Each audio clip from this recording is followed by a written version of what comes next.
All right, ladies and gentlemen, here we are with the finals match of the session with Team stevedabbing.jpg versus Best of Two. I am Penguin God, joined here yet again by Can Opener Dude. How you doing today, Can?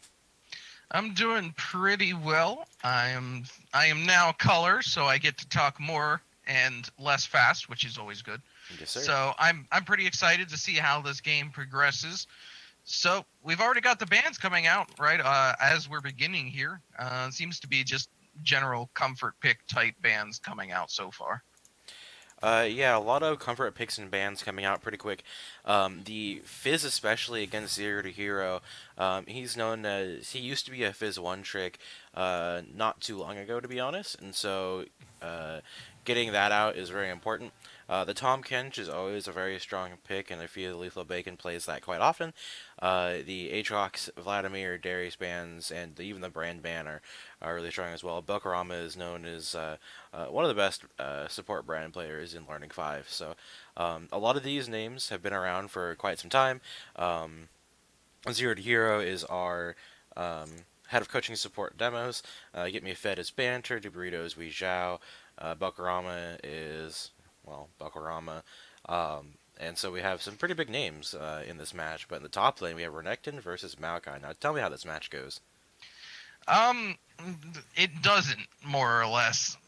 What it comes down to is that Maokai tries his hardest to not die, and Renekton tries his hardest to not have Maokai die.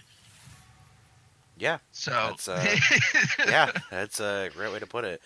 yeah, Um, it just comes down to Renekton doing his best to do everything he can in the early game to get ahead, because once we leave laning phase, Renekton is useless when compared to Maokai.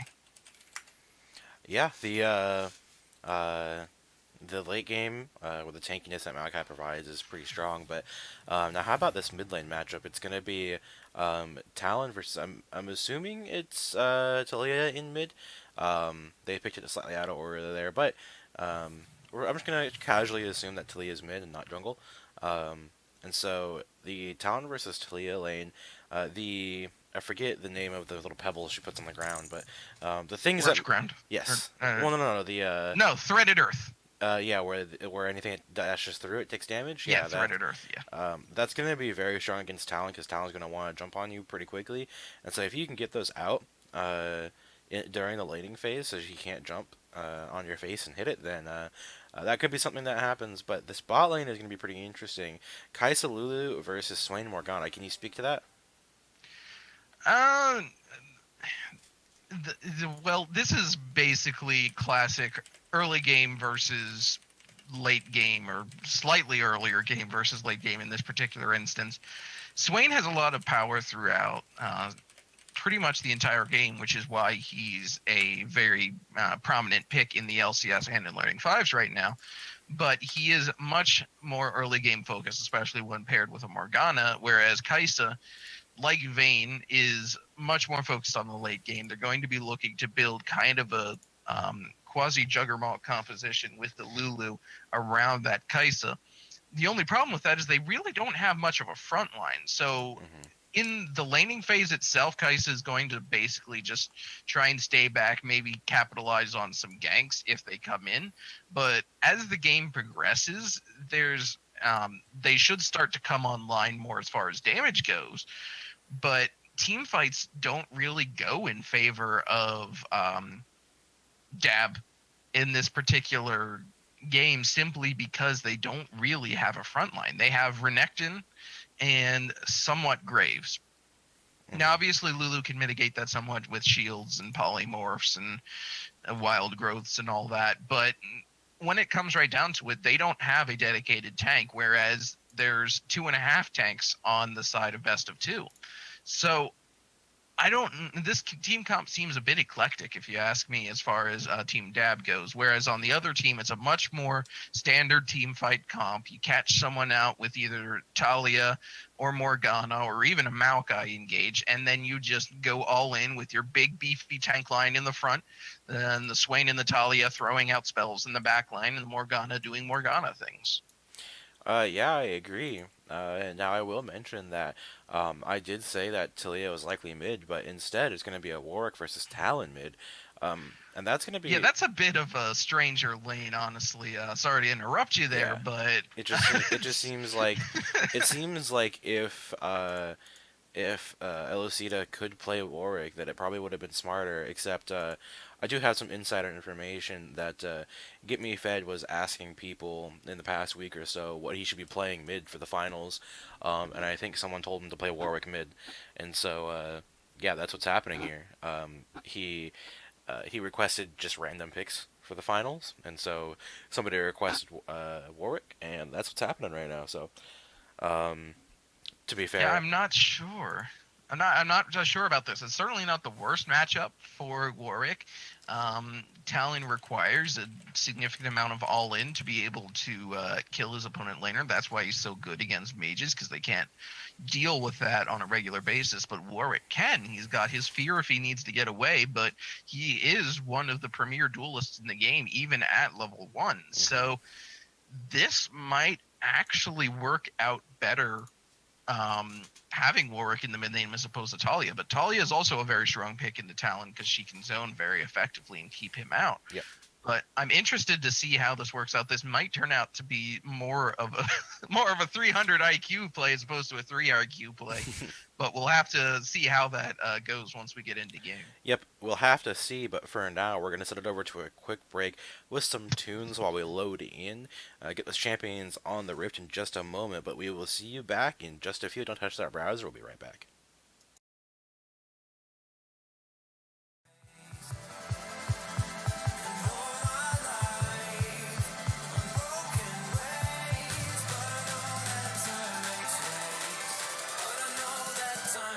Ways.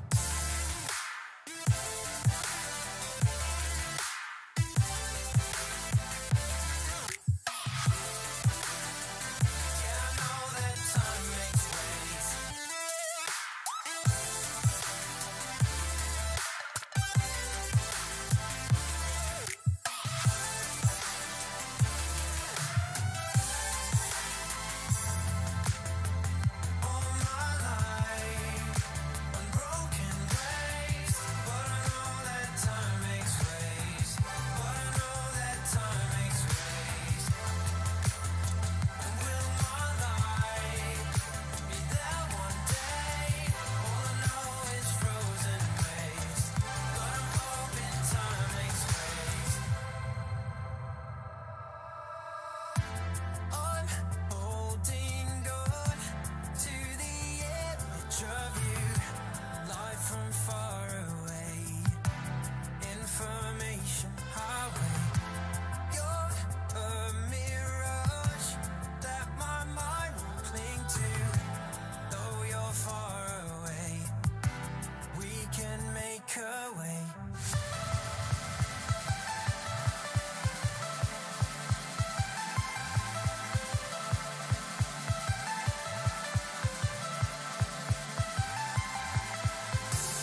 Welcome, ladies and gentlemen, to the game one of the NA Gold Plat Plus tournament finals. Still Penguin God, still joined by Can Opener Dude. And on the blue side, we have Team stevedabbing.jpg, hereafter referred to as Dab. In the top lane, we have CLG Hopscotch GG. I don't know, it's so hard for me to say with the flash coming in. Nothing gonna happen there. Camille the fan in the jungle, no chat allowed in the mid lane, AFK escaping in the bot lane, and Belkarama in support. Yeah, and on the red side, who is pinging quite a lot in the mid lane right now, we've got 02 Hero, also known as Demos, in the top lane. Lucida in the jungle on that Talia pick. Get Me Fed, who I believe is another one of our staff members, but I forget the name of who it is. Banter. It's Banter. Who knew? Anyway, Banter, Get Me Fed in the mid lane on this Warwick pick. Nice little bit of a poke going on there. Duberito as that Swain ADC, and Lethal Bacon 999, who I believe we said was Weezhou earlier. No, Duberito is Weezhou. Duberito is Weezhou. Wow, okay. Yeah. And then Lethal Bacon as support. Yep, and we see an almost normal start, except for that little bit of trade damage on the supports, and Duberito got a little bit of damage too, but there was a little bit of spectator bug, so you'll see a little bit of pause coming out later.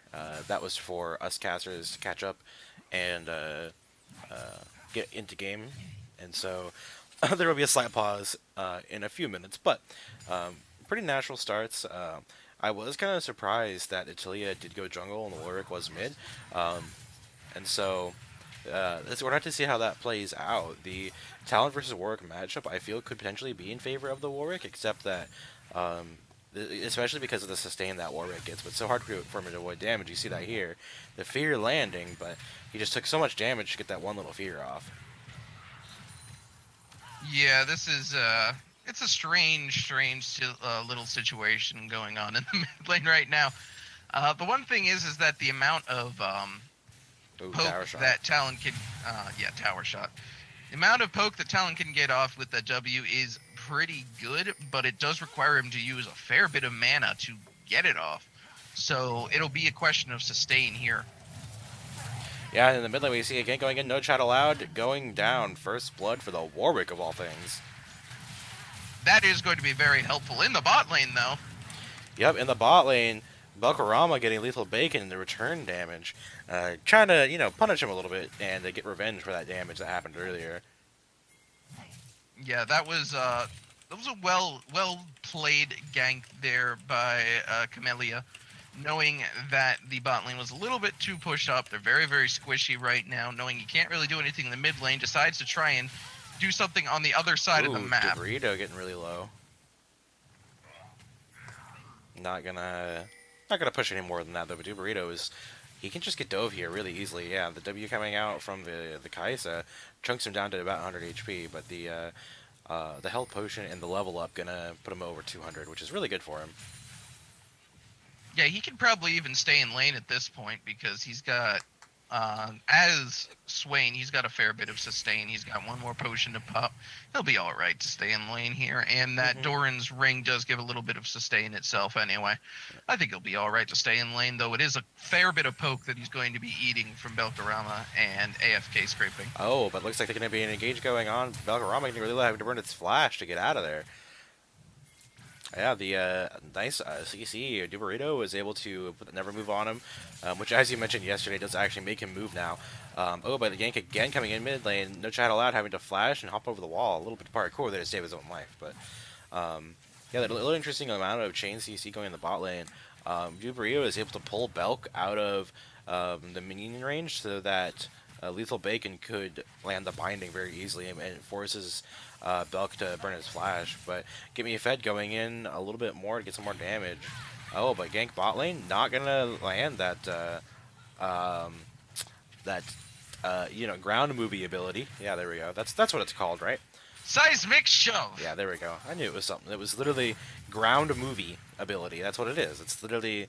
Anyway, well, that's what that means, so you know. Exactly. Seismic is ground and shove is movie. I don't know. Yeah. Anyway, you go ahead and talk so I stop sounding like an idiot.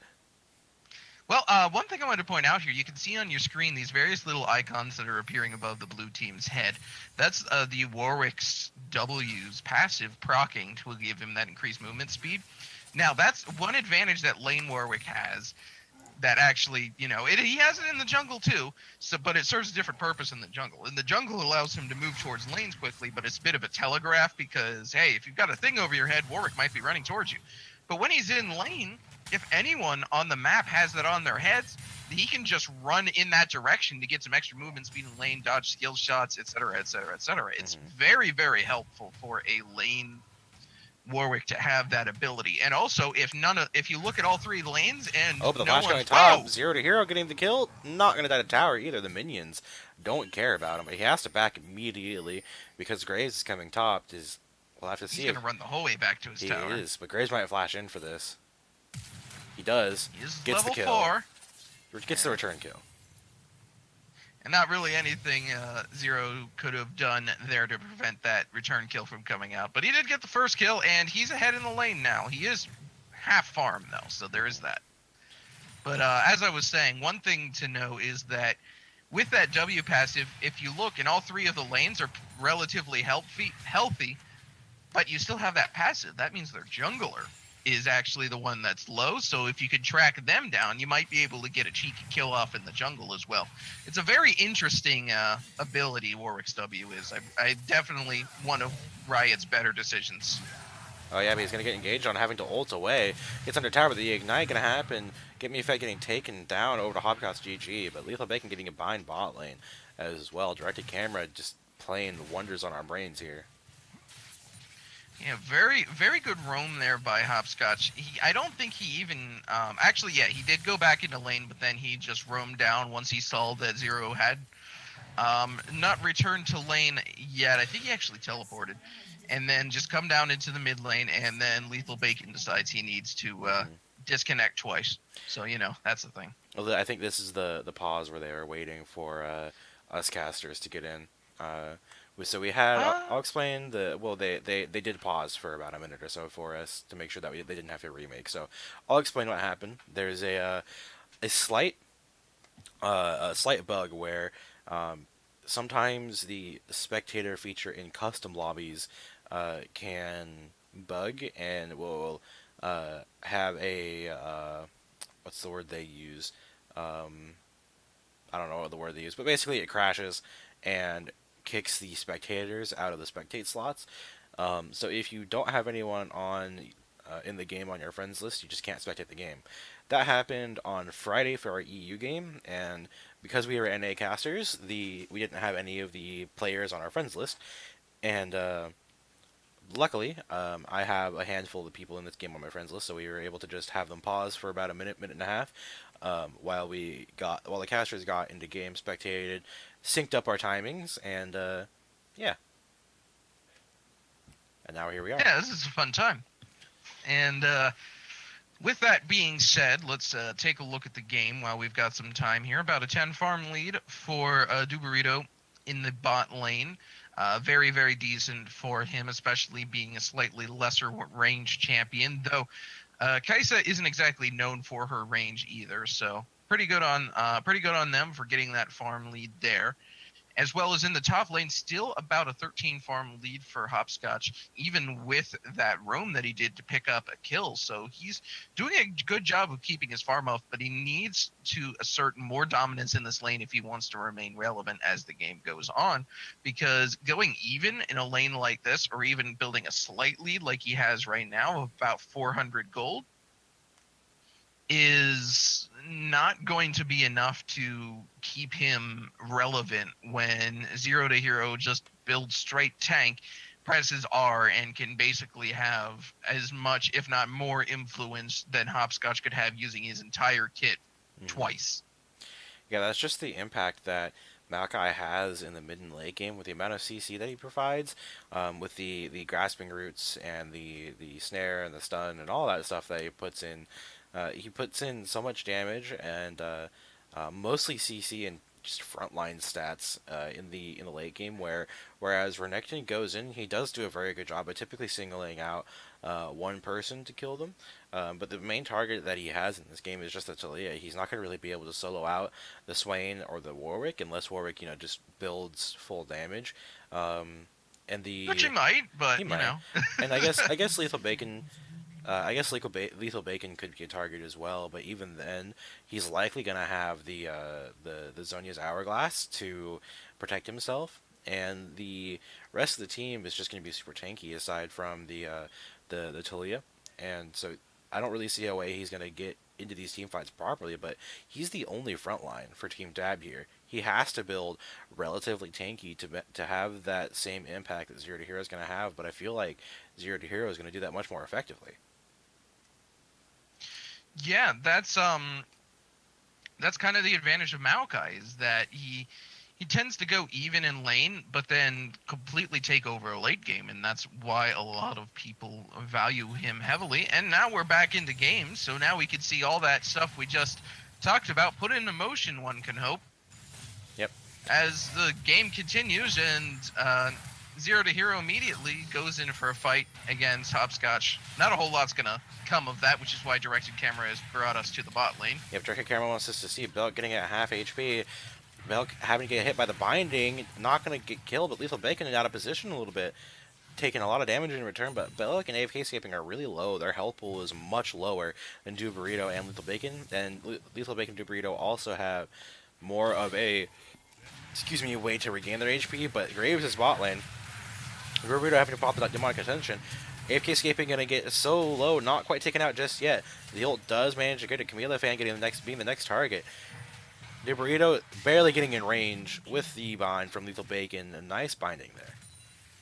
Yeah, just a complete turnaround in the bot lane. This is why Swain is so good, because even when he's not really doing all that much better, I mean, he was I'd say about 6 to 8 farm up at that time. Mm-hmm. He just completely turned around that fight, even though it was a 3v2.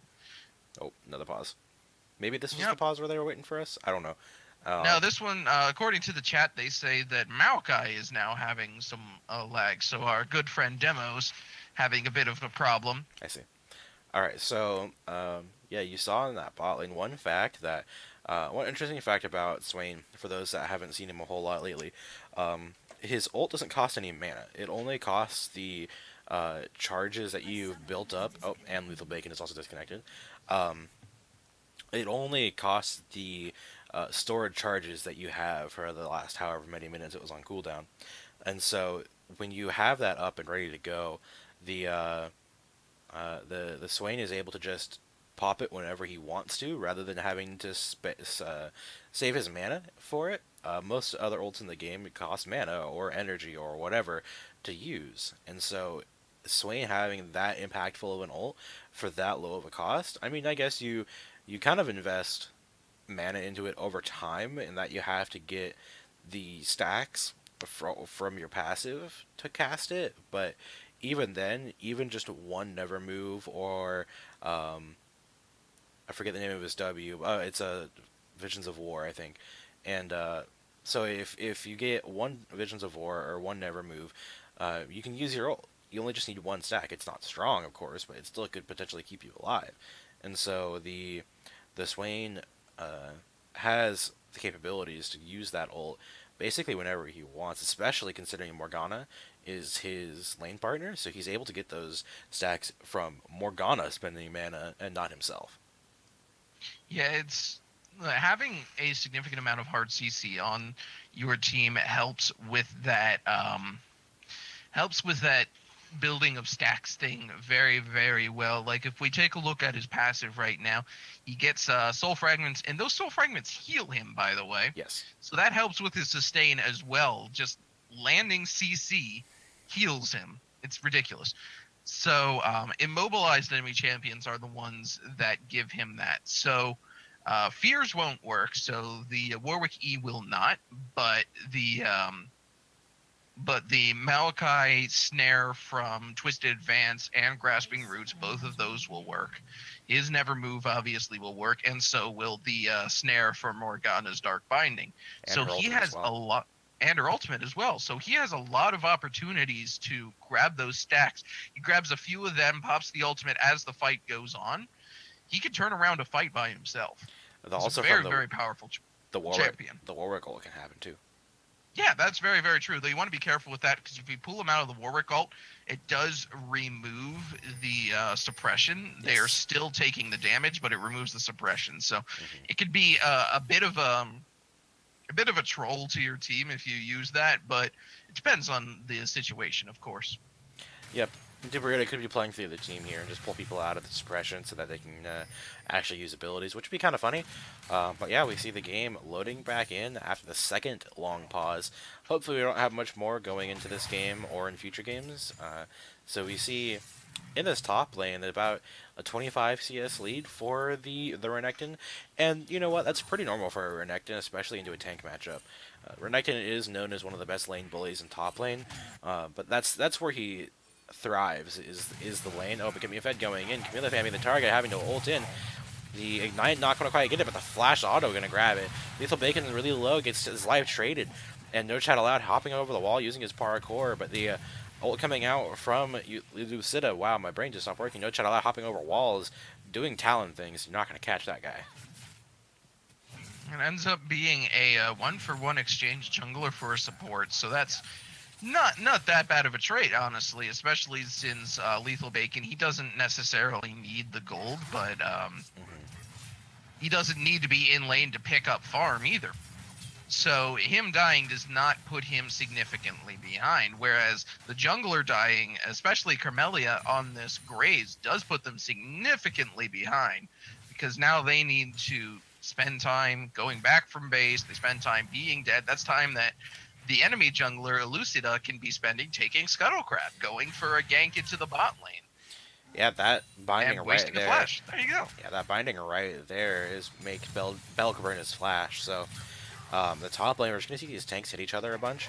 Not a lot of damage going over. They saw that they put their whole kit into each other, only did about a quarter of their health and damage. So the tank stats coming from 0 to hero, really helping him out, and the damage coming out from Hopscotch GG really able to let him trade. So not a whole lot going to happen. But 0 to hero needs to start playing around the Conqueror cooldowns. And that's what's going to help him a lot, because Hopscotch GG was able to play around the... anyway, they're going to be getting top lane. Wow, that was easy. So I was talking about the tank stats coming out from 0 to hero, but that doesn't really matter when you have a Graves blasting a shotgun in your face 3 times, and so you just die. Yeah, Graves' auto attacks are a bit special in that each of them applies damage as a separate instance. So you would think that would actually mean he's, bot lane. Yeah, bot lane a lot of damage coming to Burrito taking a tower shot for free. But they're going to grab this first tower top lane. Team Dab doing a good job rotating their jungler top side, but Get Me Fed going to be a focus here mid lane. No Shot Allowed going to try hopping in, but he had that extra movement speed and got feared, so it made him go even further away. And that's how that works. Yeah, that's why Fiddlesticks is the ultimate hard counter to Master Yi. Yep, because Master Yi can't be slowed. Usually Fear slows you, but it makes him run really far away instead. Yeah, it's especially fun in Nerf. It's just ridiculous to watch him zoom halfway across the map. Because you just fear him and then fear him and then fear him. It's really great. Yeah. It's It's literally no counterplay. It would be extremely difficult to cast Earth. I just thought of that. Anyway, in the mid lane, they're going to re-engage each other, but No Chat Allowed has about no mana, but Get Me Fed has about no health, so they're about even in that regards. Yeah. I did want to mention about I did want to finish my thought there about Graves since I was rudely interrupted by the bot lane fight there, but because his auto attacks apply each of their damage independently, you would think that would make the armor more effective, but what it actually does is because they're lesser amounts of damage independently, it applies lesser amounts of armor because the armor is a percentage base in this game. Now that's a bunch of math and it sounds really confusing, But the long and short of it is that the less damage you do multiple times, the less effective the armor is going to be Yep. against it. Which is why armor is not as effective against AP champions' auto attacks, because the auto attacks don't do a lot of physical damage, and so it's not as effective. That's why you build MR for their abilities. That being said, Zero to Hero has literally 0 MR, which is okay because it seems like the entirety of Team Dab is going AD, which is kind of a mistake by AFK escaping, considering Kaisa is one of those weird champions where she can go whatever she wants at any point in the game, but she has chosen to go AD. Specifically saying about the fact that there's 4 people down in the bot lane, but it looks like they're just going to walk away now, so never mind. Yeah, they decided not to, considering they didn't know where Get Me Fed was, and they didn't know where Lucida's Talio was, so they decided not to go for this 4-man dive bot, especially considering Lethal Bacon now has Stopwatch, Dubrito has that Rod of Ages. They have ways to stall it until the rest of their team can get there, but now Get Me Fed and No Chat Allowed are back mid, so those two are going to fight each other over and over again. But in the bot lane, the ult coming in, AFK escaping, getting really low. Polymorph is the Swain, but flashing in to try and get the kill. The shield coming in, keeping him alive for a second, but Dubrito going down under a tower. Camilla Fan not going to get taken out by the Talia quite yet, but that was a 1-for-1 trade. While that happened, No Chat Allowed died in the mid lane. Didn't see that because directed camera didn't care, but in the bot lane that was a 1-for-1 trade, bot laner for bot laner, the Kai'Sa for the Swain. So Swain didn't have to go dive for the kill there, but he decided he wanted the kill, so I respect it. It does give a fair bit of gold over to the enemy team for that shutdown, but the shutdown gold went on to Belkarama, who is really not going to make that much use of it, because even in a Juggernaut comp, at this stage in the game, there's not a whole lot that Belkarama is going to be using that gold on. He's just going to continue to build the Ardent Sensor. He's going to continue to build the Redemption. He's going to continue to build those support items. And that's not really going to be an effective use of an extra 400 gold. I will point out, though, that Give Me Fed is going an AP Warwick mid. He's got the Seeker's Arm Guard. He's got the minigun there, and he's got the Sheen. So he's ready and able to do that AP. He's likely going to go for his Zonias next here, and that's a pretty interesting build. Usually you see Warwicks go AD, but he decides to go for the AP here. Lucida having to flash out because he was almost in range of the Renekton stun. Just didn't want to risk it. He's on tier 1 boots, but the Renekton, I don't think he saw the Renekton's item because the Renekton doesn't have any boots at all. Yeah, he would have been fine. However, there was a Belkarama there, but coulda, shoulda, woulda. I think the flash is warranted in that instance. I think so too. Also, we want to point out that in the middle of all of that, at some point, Camellia managed to pick up the Rift Herald. So that will be something that they'll be able to In the use. mid lane, though, Get Me Fed's the target. Flashing in is the Talon shutdown. But he meets the Talia in the mid lane. Excuse me. So the Rift Herald's going to go in here, get this tower. And there is a 5-man stack here in the mid lane. They're likely going to push for the 6th tower. The flashing in is a Renekton getting a lot of damage onto the Swain. Swain having to pop his ult and the stopwatch to try and not die immediately. But the Talon going down to the Talia. Duperito, so much damage going to come out. AFK escaping, not quite going down. The shield going to save him. Lethal Bacon not able to get the kill just now with the Talia. But Lucida going to be the focus of the Renekton. Gets taken out, shut down is the Talia. And so double kill for Graves. And this tower is going to be the next focus. And now they will be able to splat it on a 3rd tower as well. And with only 2 members here on this, they might actually be able to do a significant amount of damage onto this inhibitor tower. They will end up backing up. Zero to Hero is really tanky, and Get Me Fed is here, but I'm not sure they're able to go any further than this for these kills. Get Me Fed is able to chase them down because they're low on HP. He gets to see where they are, he sees the blood trail, but Hopscotch GG is probably not the one you want to chase, especially considering Belka's right there. He does ult in, he gets a suppression onto the Renekton. Renekton gonna try and hop away. He's at 1 HP. Gonna get taken out by the Fear. The Electrocute proc actually is what takes him out. Shut down for Get Me No Fed. Chat Allowed is here now, though. But Camilla Fox and No Chat Allowed are here. The Graves. Oh, Twisted Advance coming in. Gets him back into the team. Having to flash out. Hugify going down. Friendly incoming, says the Lulu. And No Chat Allowed taking out Get Me Fed. Get Me Fed going a little bit too far for that. But now it's the tank and the support. Not a lot of damage coming out. But Burrito is here as well. So they might try and press this advantage a little bit further. But they decide not to. So about a 3,000 gold lead in favor of the dabbing team. And that was a very, very effective push with that Rift Herald there. And some follow-up kills as well for them. That's some very much needed gold into their pockets. Yeah, They definitely needed that. that was interesting exchange going on there. You know, I don't know how to analyze that because that fight was a very, very extended fight, but there is a huge, huge winning wave in this top lane. They are absolutely going to get this tower, but they don't really have any AD to do that. That's one thing about these comps with like the Swain bot lane is that you don't have anyone. They do see the team coming up here, though. That's probably why they're backing up. I'm sorry to interrupt you. I just thought that No Chat Allowed was going to just go in ham and wanted to get my point out real quick. But it looks like he's going to just back away. You're good. Yeah, that's one point about these comps that you look at. For one, they don't have any AD because the Warwick decided to go AP. But for another, you don't have any AD or hard-hitting AP threat to try and hit these towers. They don't have any way to quickly take towers, so if they had like an AD carry of any sort, bot lane, they could have potentially gotten that extra damage on that tower to get it, and so they decided to run this comp that doesn't have any way to take down towers in an efficient, quick manner. Maybe Warwick could have done it if he had gone AD, but even then, it's still a heavy maybe because he has to walk up. Yeah, and on the other team, they have the exact opposite problem in that they don't really have any significant AP burst. They've got a fair bit of AD burst with Graves, Renekton, and Talon. Talon, however, needs to go straight in and can be nullified by CC. Graves is a bit of an awkward champion to do burst with, and Renekton's going to start falling off fairly soon here. So a very strange sort of game where these two teams have opposite problems.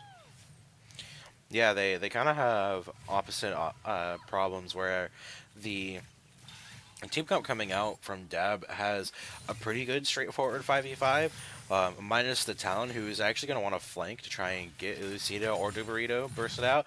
The problem with Dubarito, oh my god, he's going to go in bot lane, no flash allowed, burning his flash, get me fed, ulting to get the suppression, not going to get the kill.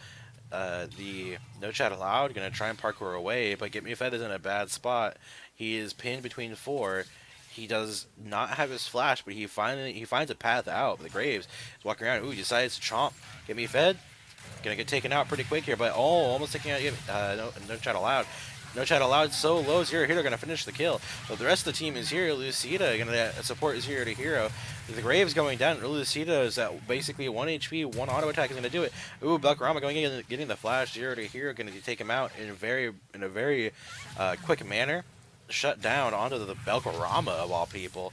Dubrito now teleporting top so that Hopshot can't get the tower.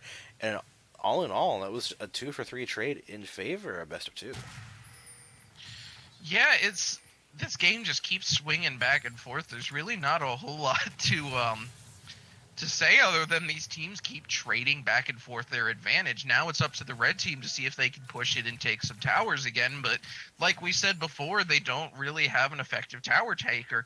I mean, Zero to Hero can do some split pushing as Maokai, but now he doesn't have his teleport, so he won't be able to rejoin the team if he does that, so he will end up going back. And yeah, there's not a whole lot of tower taking opportunities for team best of 2 here.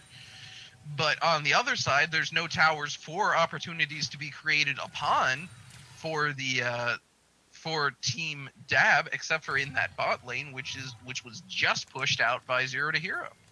Yeah, but the thing we have to mention is that the tower difference is 3-1 in favor of Team Dab. That's a lot of gold that's in their pocket.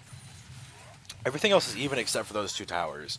And so that's where the gold lead is. And so that's the importance of towers. Because Hero to Hero is going to spot a Belk. Belk having to dodge that Dark Binding, but the Twisted Advance coming in.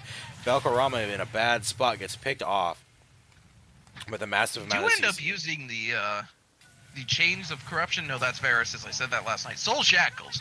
Yes. The Morgana ultimate there for that kill, which I don't think was entirely necessary.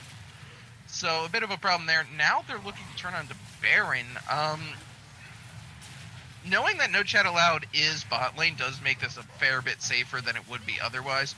And Lethal Bacon here to be able to just, do zony things Hmm. does make it fairly easy for the Baron to be picked up for Team Best of Two.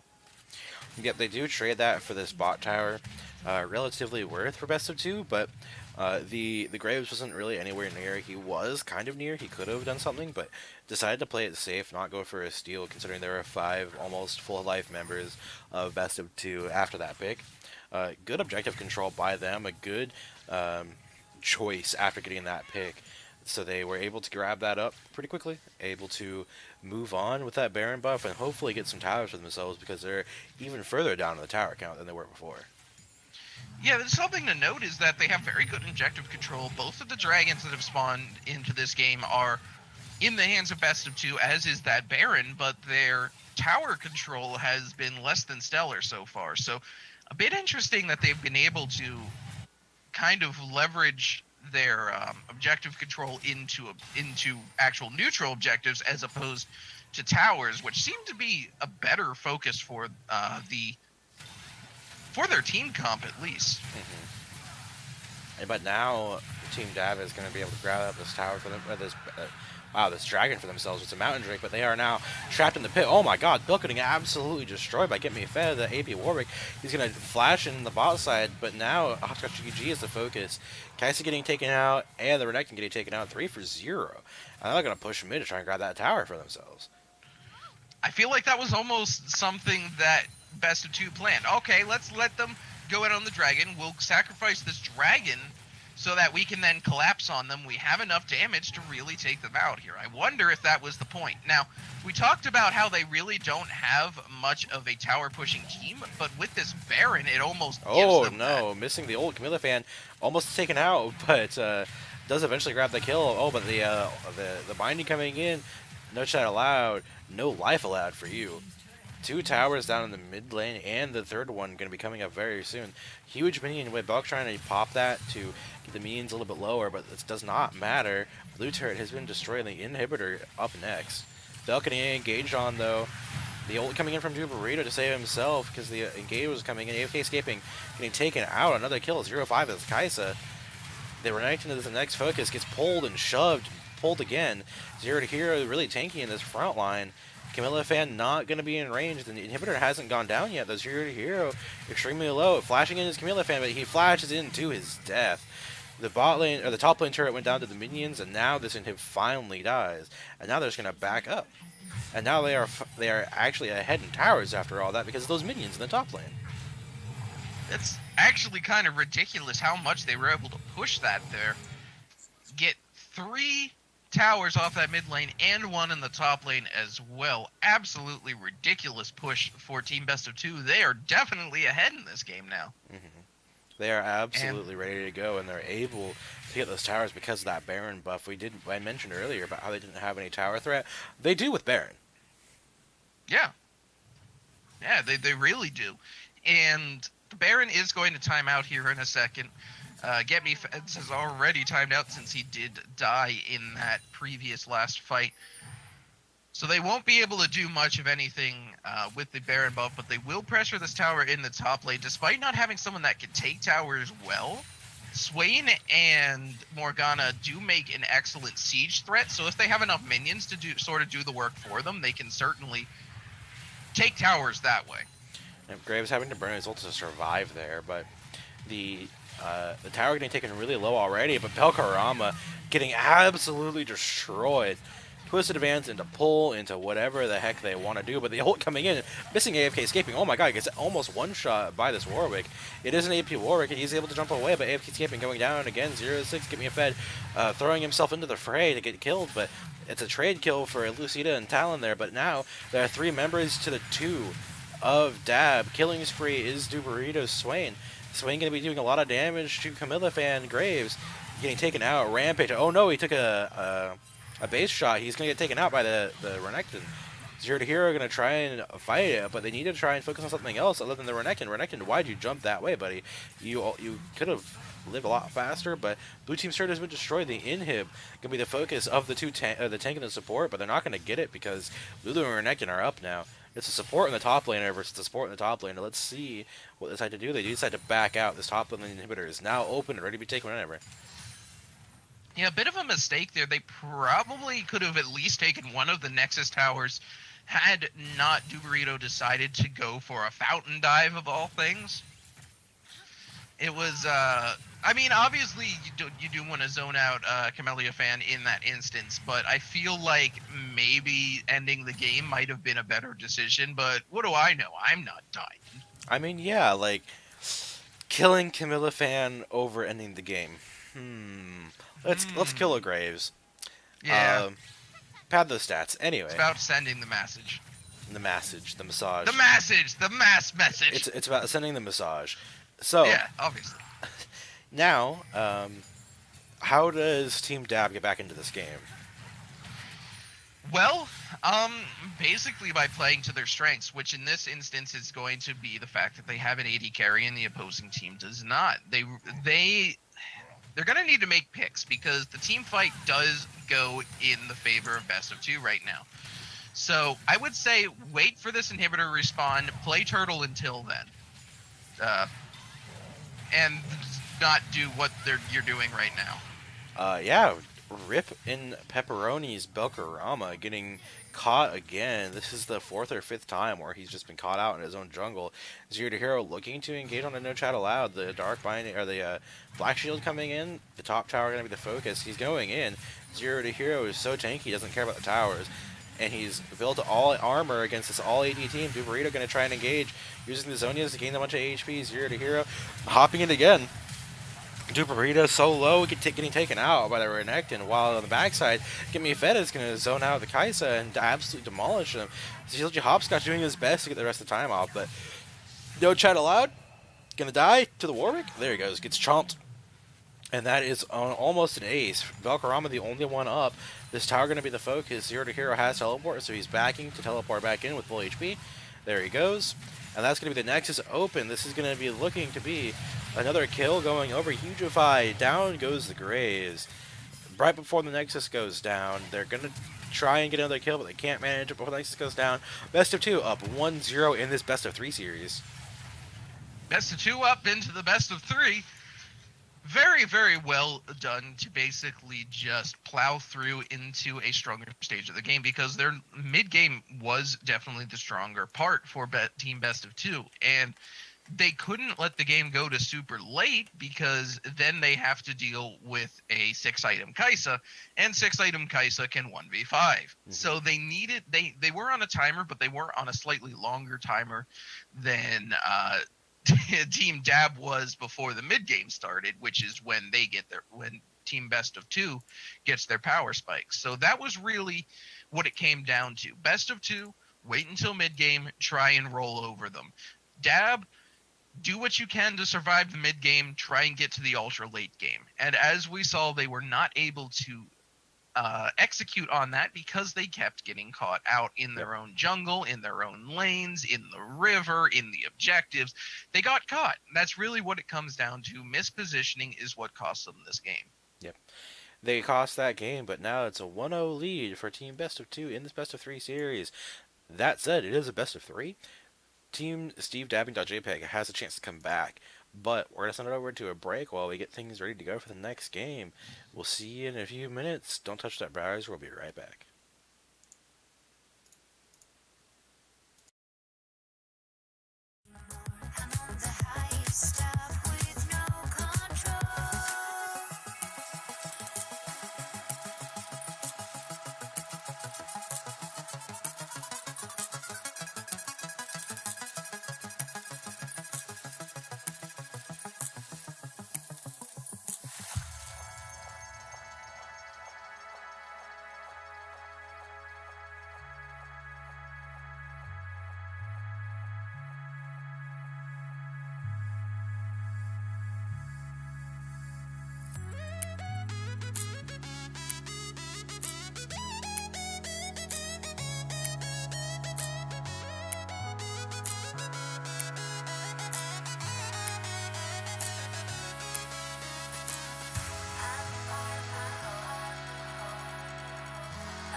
these words you said to me, yeah.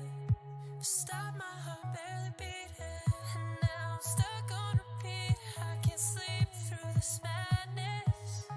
It's madness. Tame the fire, suffer to live in the ashes, in the ashes. That's what happens when gasoline plays with matches. Oh yeah. And that's what happens, happens, happens. And that's what happens when gasoline plays with matches. Whoa.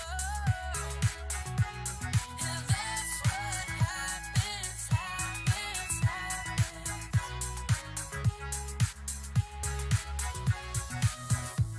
Water, I need this like water.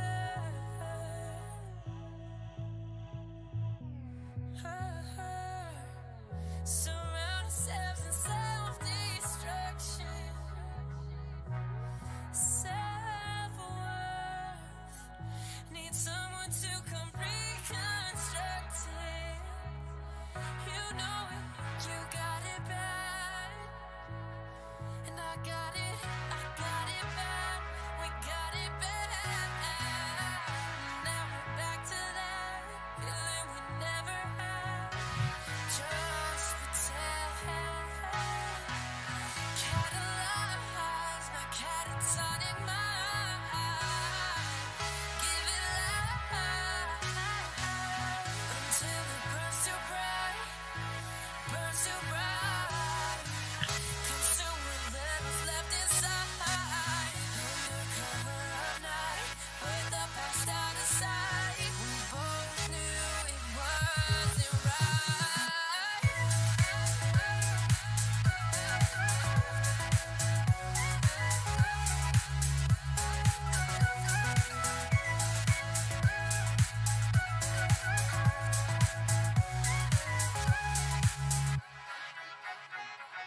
That's what happens when gasoline plays with matches.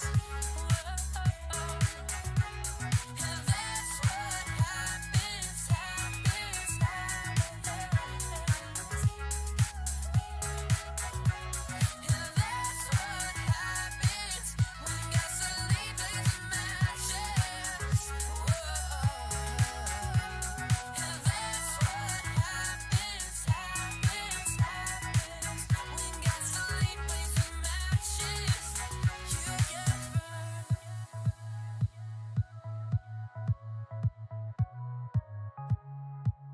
And we must wanna be heard.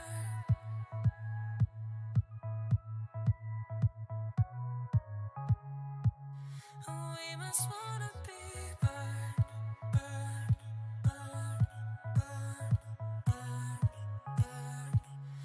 We must wanna be burned, burned, burned, burned, burned, burned. We must wanna be.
shining 'cause the light's not fair. I'm talking to my darkest shadows. This love is do or die, but they don't care. I don't know why I do this to myself. It's not right, but I can't love no one else, no one else.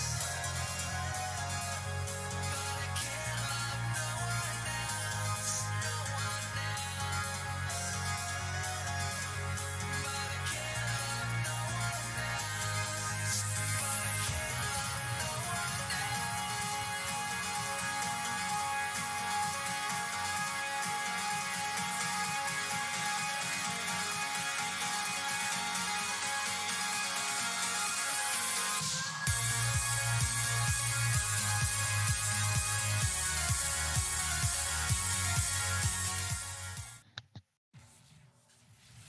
Hello, everyone, and welcome back. If you were expecting the pleasant tones of Penguin God himself, well, you're going to be sorely mistaken because I've taken over his shoes, his body, and his casting career. It's Zeta bringing you another Learning Fives match alongside Can Opener Dude, the man, the myth, the legend, and still the color caster. How are you doing, my friend? Ow, my ears. I'm fine now that I've managed to turn you down a little bit, but that being said, I am excited to see exactly what's going to happen in this game because looking at the pro draft, let me just say it's going to be very interesting. Interesting is the name of the game, and we've got some players in here that more or less shape their own meta.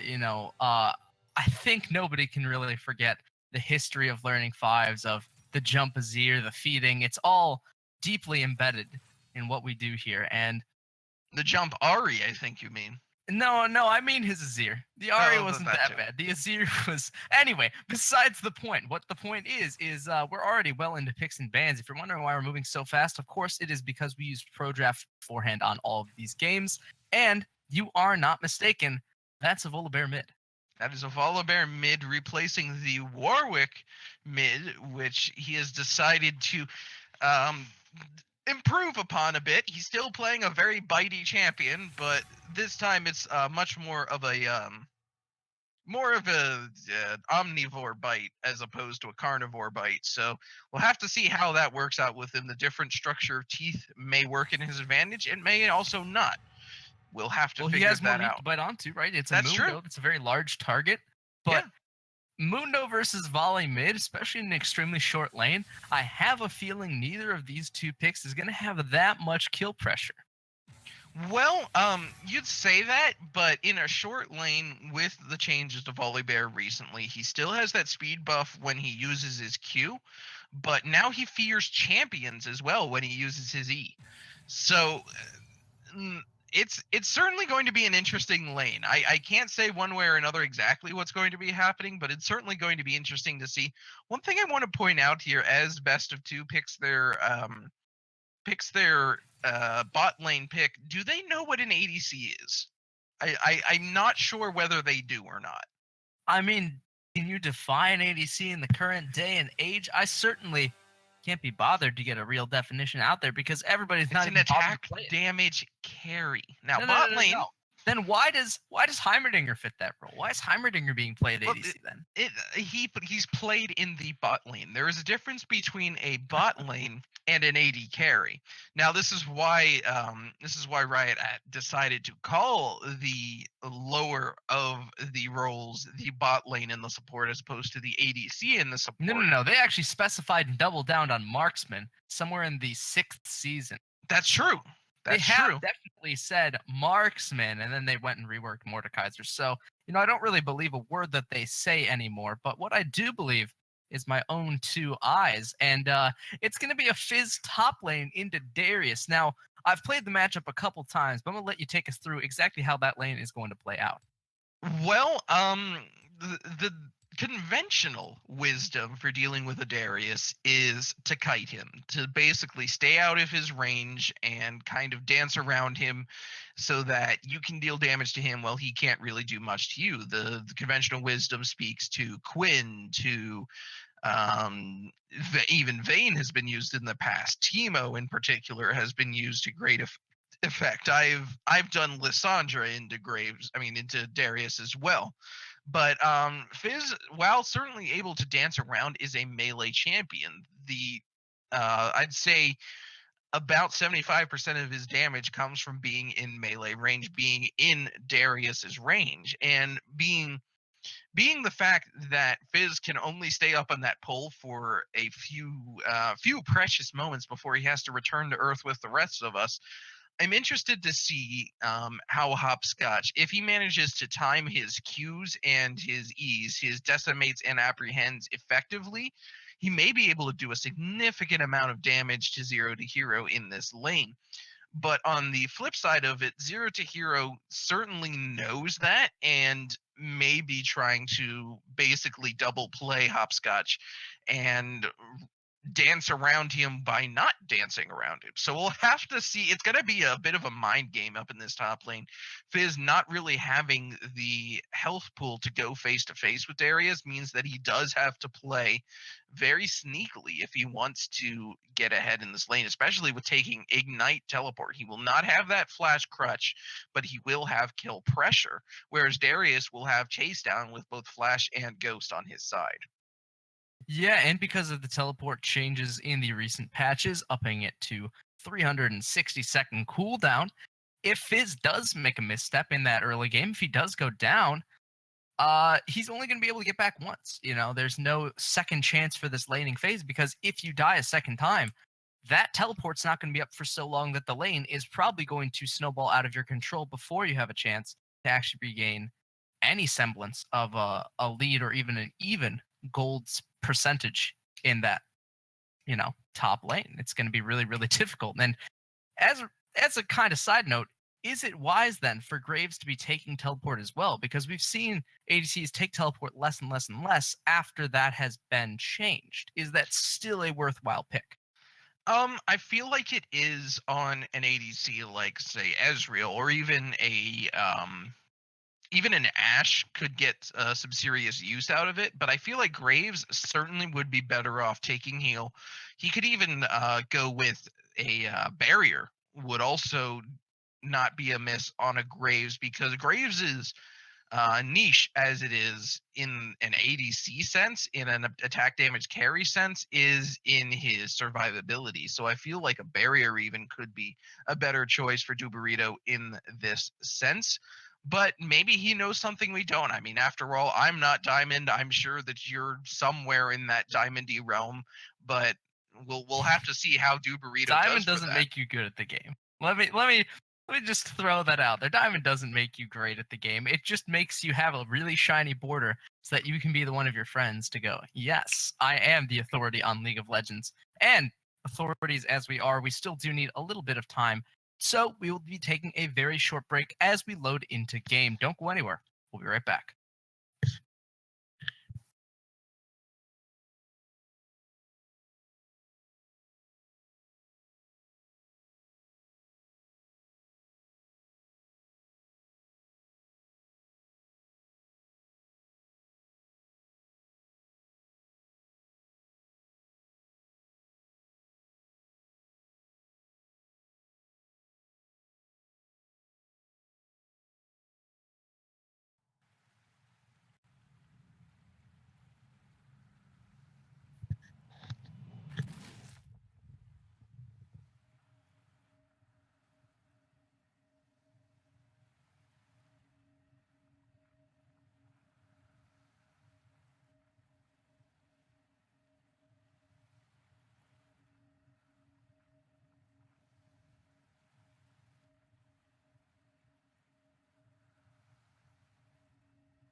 Hello, everyone, and welcome back. We are into game number 2 of our show match, and with that, the teams will finally be loading onto the Rift with some rather unique compositions having been chosen this go-around.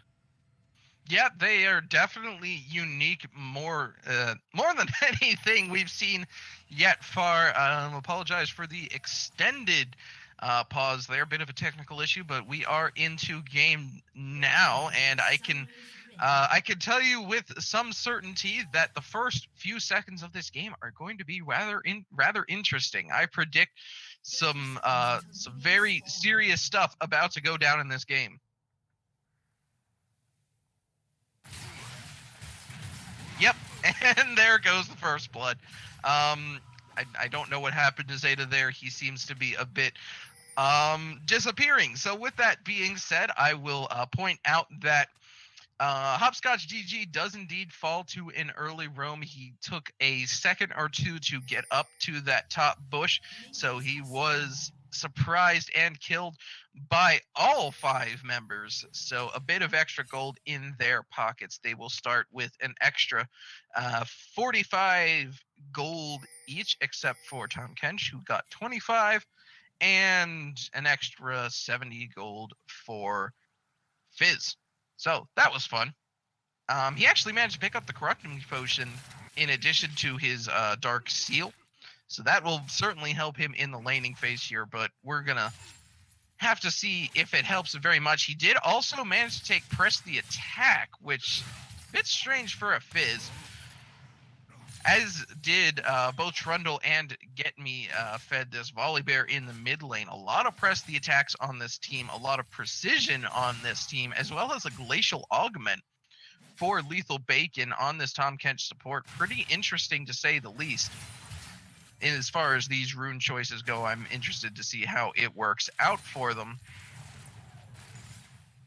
With that being said, we're seeing a lot of fighting going down all over the map now. Right now, no chat allowed, plus Get Me Fed fighting off the Ignite will get him second blood. Get Me Fed is now 1-0-1 as this mid lane volley bear. Well done to him. Meanwhile, in the bot lane, a bit of a push coming in here for Duburito and Lethal Bacon, using their superior presence, their superior wave clearing to sort of push this lane in towards AFK, Scaping, and Belkarama. AFK a little bit behind in farm, but that's just because he has not managed to pick up this full wave yet. He won't be that far behind as the waves progress, unless he misses a few, which he might. Okay, I am now going to be pausing the game at 3 minutes.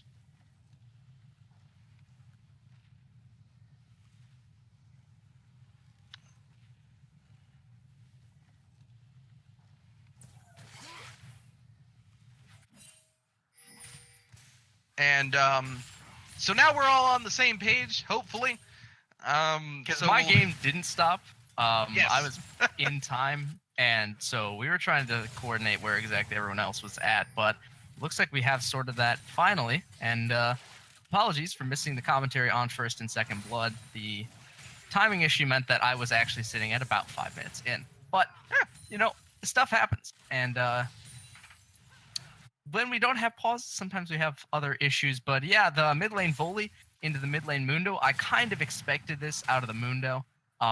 It's a very, very weak pick against most other top lane bruisers. It definitely does well against the squishier picks, but because the fact that it doesn't have inherent regen, it doesn't have, you know, inherent armor or any kind of CC, he generally can get tossed around by other picks that are much better at brawling and dueling. Yeah, I mean, Mundo, there was a time when Mundo was a preeminent dueler in the game, but the game's kind of moved on without him at this point. He certainly is still a pick, but he's not what I would call a strong pick now. Yeah, and the same has been said for Graves. At one point, he was the world's strongest AD carry with the smoothest auto attacks, and then he was changed into... Riot made him better. Blast. Better is a very subjective term. What is not subjective is the fact that another kill has gone down, and the Volibear passive allowed him to regen through it. Camellia fan standing on a ward. He can't believe his bad luck either, as 0 to Hero picks up yet another kill. Both of the solo lanes now 2-0. Yeah, very, very strong start for best of 2 here. They may make this game into a best of 2. We'll have to see how that goes for them. Bit of a miss pillar there, but the flash was burned, so nothing ventured, nothing gained. CLG Hopscotch GG is now down a summoner spell, as is 0-2 but he used that ignite to secure a kill earlier, so a bit better off for him. Hopscotch GG is one of the best plays in Hotshot GG I've seen in a long time, so that's actually pretty great to see. Yeah, he's definitely won in the name war so far in this game. I don't really see any particularly more clever games than that. All of these names are very, very good, obviously, but No Flame Hopscotch GG is definitely the best in this game. Yeah, as far Hotshot as GG, names he go. kicked my brother in the ass, and then that was his Nidalee. But the Nidalee aside, the Tom Kench has already flashed away and somehow survived the gray health, not even being procced. Duberito flashing his mastery, or not so much, of Graves as the end of line meets its end in the back of the Dragon Pick, and Camellia Fan wants to turn around for a kill. Instead, we'll only find the Trundle as Get Me Fed gets the last auto attack to secure the Ezreal as well. The Mundo somehow tracked down the Tom Kench, and everything has gone wrong except for that one return kill. This is all in favor of best of 2. And I think my client bugged out just enough to put me 2 seconds behind you, so I'm trying to fix that right now. I think I might be a little ahead now. Well, ahead or behind, no chat allowed. The only thing he knows is that his screen is gray again. So many deaths on this Mundo so early, and it's just a result of overextension and overpressure. You know, that's just the hardest thing in the world to fight against, is a Volibear with a BF sword. Yeah, that's terrifying, honestly. Let's calm down the flame a little bit there, Banter, but otherwise, very, very well played by this team so far. Ghost used on Hopscotch GG. The pull has landed as well. Apprehend. 0-2, great dash through him, but now the slow plus that axe is enough to bring him down. Full stacks. Execute doesn't even need to be landed. And that's why you can't relax around Darius, especially on a champion with no escape summoners. And that is why the Ghost is definitely a very useful thing. But now Get Me Fed 1 versus 2. The passive won't even keep him alive. And the 6 has now been secured by No Chat Allowed. But will he even want to fight Elucida? I don't think so. The pillar might force him to, but he's popped ultimate and is able to walk away. Yeah, good return kill there onto Camellia by Elucida. There's some very elegant names for the jungle. And ease into the ultimate. Oh, dodged end of line. Try to E away from the fish, but the Fizz is hungry and the sharks are in the water. Blood has been spilled in the bottom lane as more kills go the way of best of 2. The turret is surely to fall. 3,000 gold advantage at less than 8 minutes.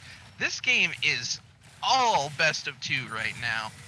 If they can keep up this pressure, I do not see this game going much longer than 20 minutes.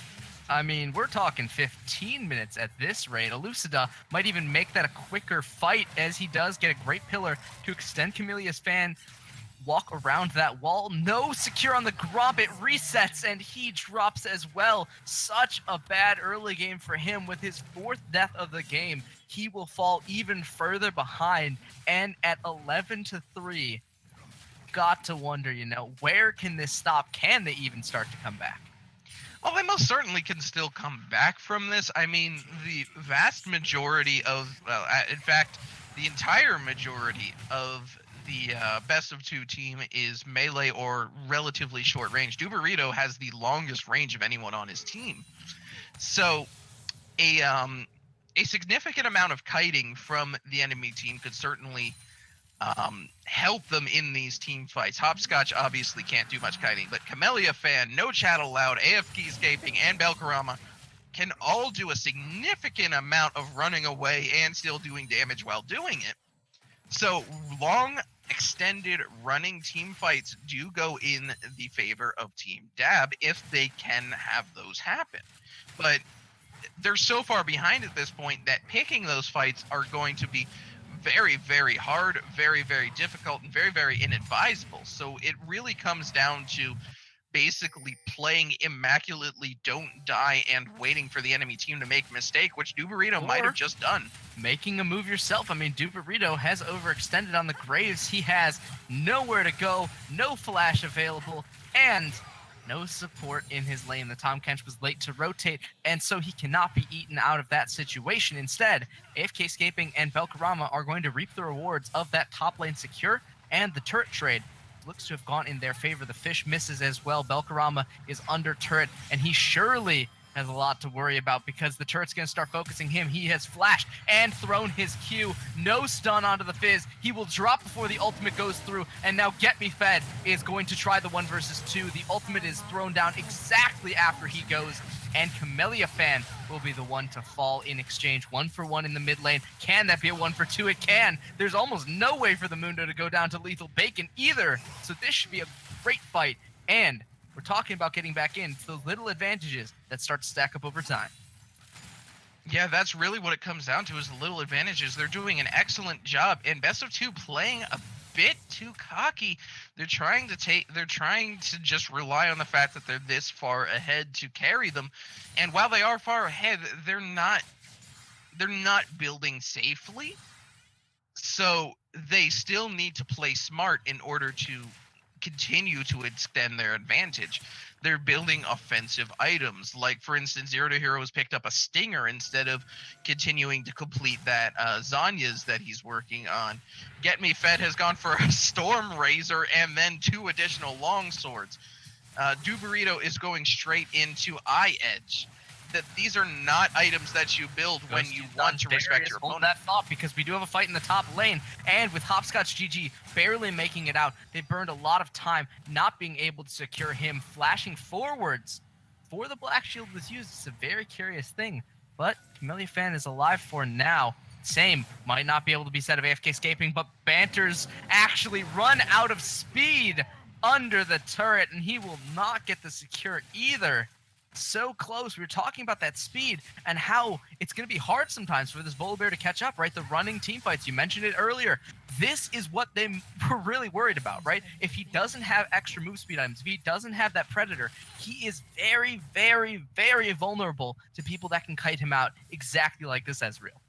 Yeah, they're like I was just saying, that Best of 2 is playing disrespectfully. They're not respecting the fact that the team they're playing against is just as good as they did, just as good as they are, played through just as many rounds of games to get to this point. Maybe a little bit better the way that Zero to Hero is playing. He's actually going to go down.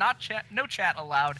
Is going to pick up a second kill as well. Belkarama helping with a little bit of the prison. The infinite root from his Q certainly going to be a beneficial thing, but he will land the stun onto both members, and the Ezreal ult chips a little bit more of that damage away. The ultimate can't finish off the Mundo, and now they have to try and fight inside the Kindred ultimate. Will this be enough? Doesn't look like it, and rooted under turret again. They go too far and get completely punished by the Morgana. Absolutely disrespectful, and it continues again. Flash forward for the apprehend. I mean, at least he got the pull. Did force out the last summoner from Elucida, but so far, right, it's been a very, very good early game. And then once you start shifting into that mid-game gear, we see so many mistakes, so much pressure being wasted, so much gold advantage going down the drain because Best of 2 just don't want to actually group and get a couple picks. Yeah, look at this Mundo. Look at No Chat Allowed. He went from 1-3-0 to 6-3-2 in the past like what, 6 minutes, 5 minutes? He's playing absolutely immaculately. Once they've gotten him out of that lane phase, he knows what he needs to do, and he's doing it. Well, we'll Except see if getting he caught knows right exactly what he needs to do, because he is a little bit in danger. But this is the problem, right? With a team that focuses so heavily on the close range damage, they don't actually have a way to deal DPS at these longer to middle ranges. And even though their AD carry is there, Duberito can't find anything because he has like 450 auto range, and now Elucida is in a lot of danger. The Ezreal ultimate will miss the pillar, will keep them safe, and they might be able to turn towards something, but I think the Rift is a little bit ambitious with all 5 members of Well, that maybe they're not all 5 members because Zero to Hero still doesn't want to TP up. No turret down bottom, but he just doesn't want the fight. This is, I just, I don't understand how you can be this disrespectful of a team that you just had a very, very close back and forth game of. It's, both of these teams are playing so wildly different than last game. I was going to say this earlier when best of 2 was, 11 versus 3. Oh, Banter's dead already. There's no way you can out DPS a Darius if you let him get the stacks, and that is exactly what he has done. The full damage Bear is just completely felled by the Hunter. In this case, I think that Hopscotch GG is almost unstoppable by any members of their team, especially considering the fact that Zero to Hero is only sitting on components. He has no finished items, and going up against a Darius with no finished items, the Darius is pretty much always going to have that advantage. Zero to Hero can do a fair bit of tower pushing here, which is, I guess, what he was going for with this build, maybe? Yeah, but he can't kill anybody. I mean, look at this. Even in the ultimate, he didn't even get the Kindred low enough to finish off the kill if she didn't have her ult down, and that was considering the full fish combo. So, maybe press the attack wasn't the right way to go on this Fizz. You'd think that he'd want Almost to be definitely not, yeah. If that was the case, maybe going for the Bork, the Bruiser Fizz, definitely viable, but would need a completely different approach to the build. The Stinger, the Gnasher's Tooth, items that make him have better auto attacks, but at the expense of literally everything else. Now, we do have to point out here that it's still a 2,000 gold lead for Team Best of 2. They haven't completely lost the gold lead. They are still 3 towers up, and they still do have 1 dragon to 0. The dragon is live now. It's another Cloud Drake, which will certainly help them in those long extended fights. But what it comes down to is they're playing way too aggressively, and I really don't understand why, because they're not playing the way that you would expect a team to play when they have this kind of lead. You want to cultivate a lead like this. You want to play aggressively, but don't play like you're playing against bots here. Oh, they're going on the Kindred. Camellia fan might be caught a little bit out of position if it wasn't for the fact that Belkarama, No Chat Allowed, and AFK Scaping are all directly behind him, and they're going to turn it instantly looking for the back and forth kill. No Chat Allowed is the one that might have overstepped his bounds, and the ultimate can't bring him down. They've got to count their lucky stars and start to escape after burning quite a few ultimates. You'd think that they want to disengage. Maybe that's not the case. Camellia fan still on to Zero to Hero. This Fizz has already dropped in the ultimate. Is not even needed. Belkarama, he thinks he can flash over. The answer is no. Denied and traded back for his hubris. He will drop. But it is still a 2-for-1 trade, and they have mid priority with 280 carries there. This is... I'm at a loss for words as to how this game is continuously being turned around. Dab is just playing a normal game, not to undersell the fact that they're playing very, very well, but Best of 2 has thrown this game. And if they manage to win this game, they're going to have to completely change their playstyle, completely change how they're approaching their fight style in this game. They're going to have to play like they're playing behind. You're right. And the reason is they had a composition that depended on getting ahead extremely early, right? You have Fizz, Graves, fully mid with full damage. It's a get ahead early comp. They did exactly that. They did that, right? Yeah. And they did that, and then they said, what if we didn't use that lead? And then they just stood around and waited for people to kill them repeatedly and got caught in side lanes and didn't get the push off and didn't get the win. They could have actually taken that exact lead, right? The 6,000 gold lead, and just won the game straight off with it.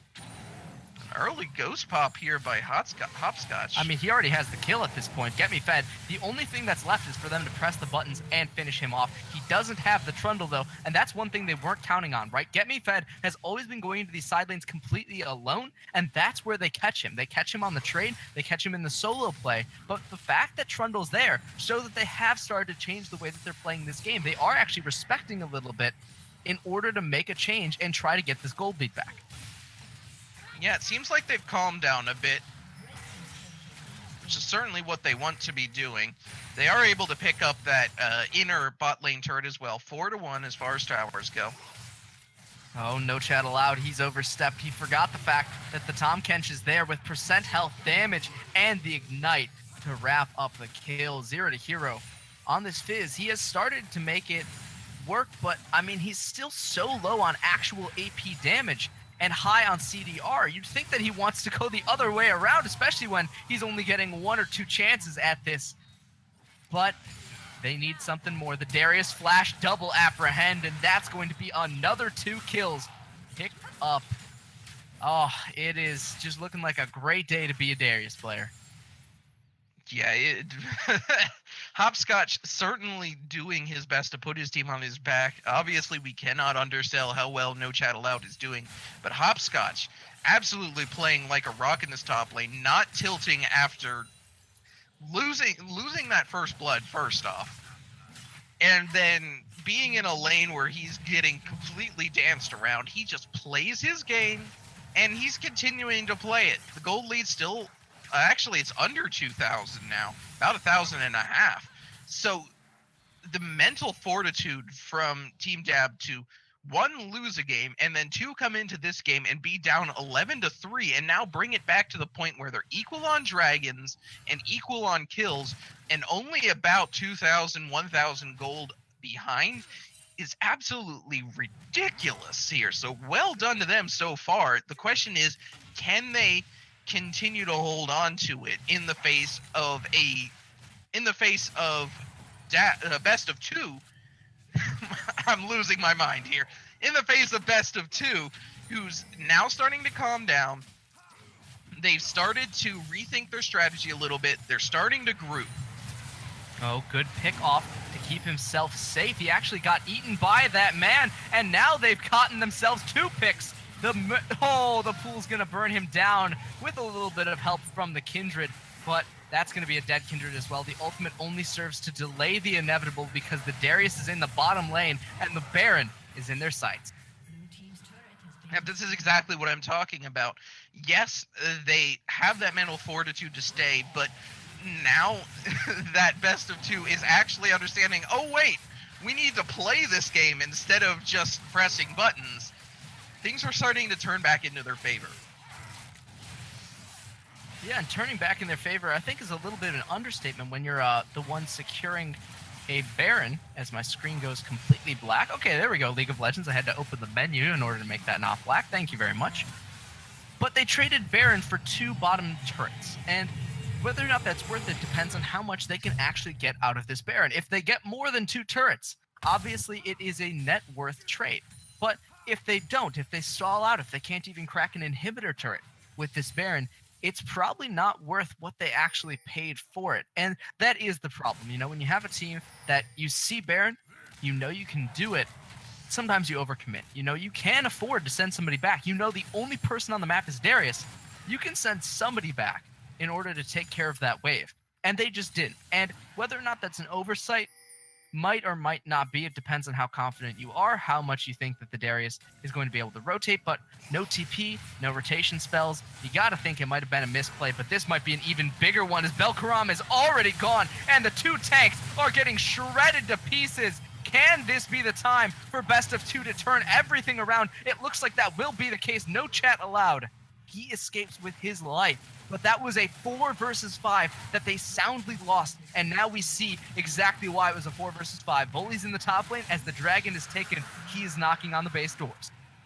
Yeah, this is what I wanted to mention before that fight happened, is that the to-do list for best of 2, and obviously Camellia going to most likely fall here. It's going to depend on who gets the first auto attack off.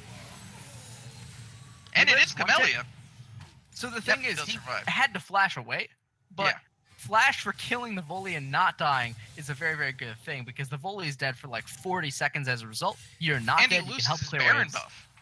I mean, Baron buff's very, very good to take off him. But if he's going to die anyway, then you have to weigh your flash versus the time that you would be spent dead, whether or not you can actually help clear these waves. They need the Kindred. The Kindred is so much of their damage right now in terms of wave clear, because the Ezreal is sitting on just 2 items. Yeah, and the Kindred has 2 BF swords, so very, very strong wave clear potential here but that they don't. he does see the Trundle now. Lucida, he knows he's been found out, but he can't actually take the red buff away. Very surprising that he didn't end up going on Camellia Fan, knowing that his ult was down. Now, I want to mention again, the to-do list here for Team Best of 2 is to break an inhibitor. If they cannot break an inhibitor with this Baron buff, it's not worth it. They've still not secured themselves enough of a lead at that point. Now, obviously, they could continue to play the game. The game's not over if they don't take an inhibitor with this Baron buff, but it just means that they still need to try that much harder. I don't know what's happening in the mid lane, honestly. My time kind of went all the way to the end where I'm at, like the 20 whatever mark. So we're at about 25-35 right now. Okay, got you. 37, 38.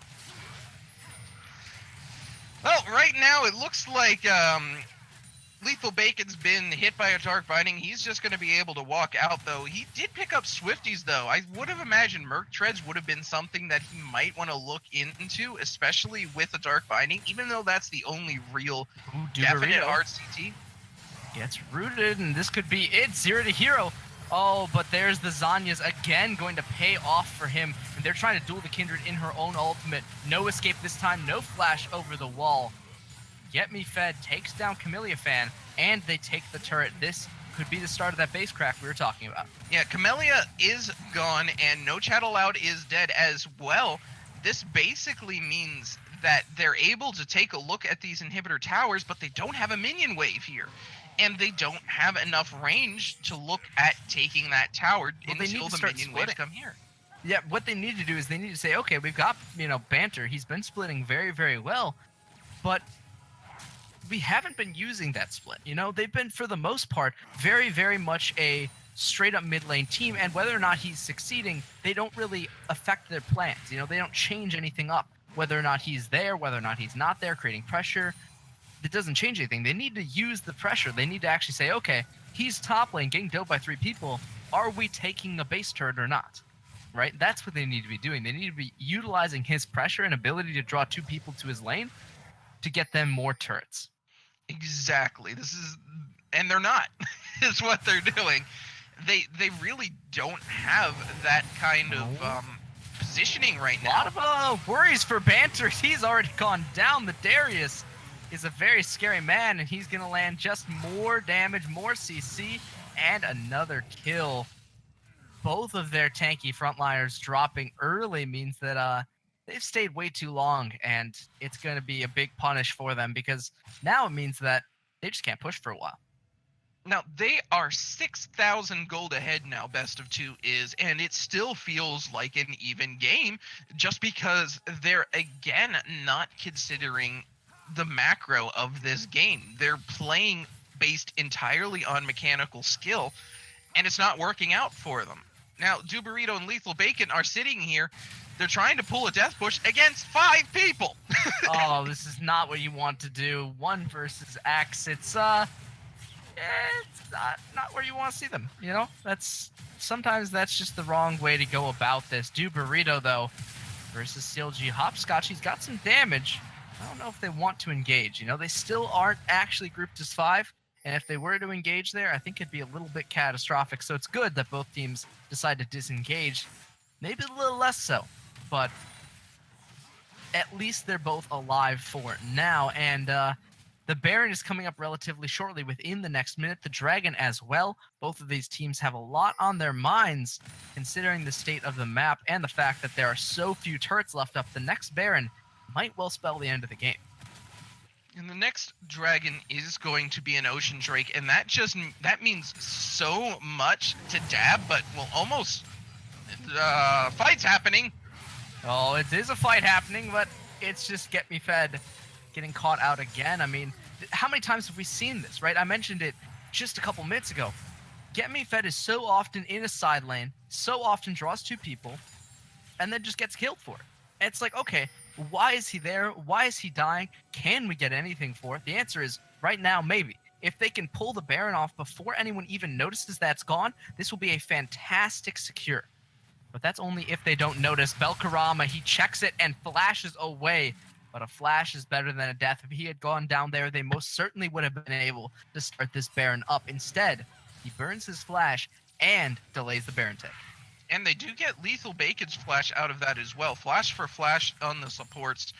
Obviously, Belkarama's flash is going to be worth a little bit more than Lethal Bacon's, simply because the flash into...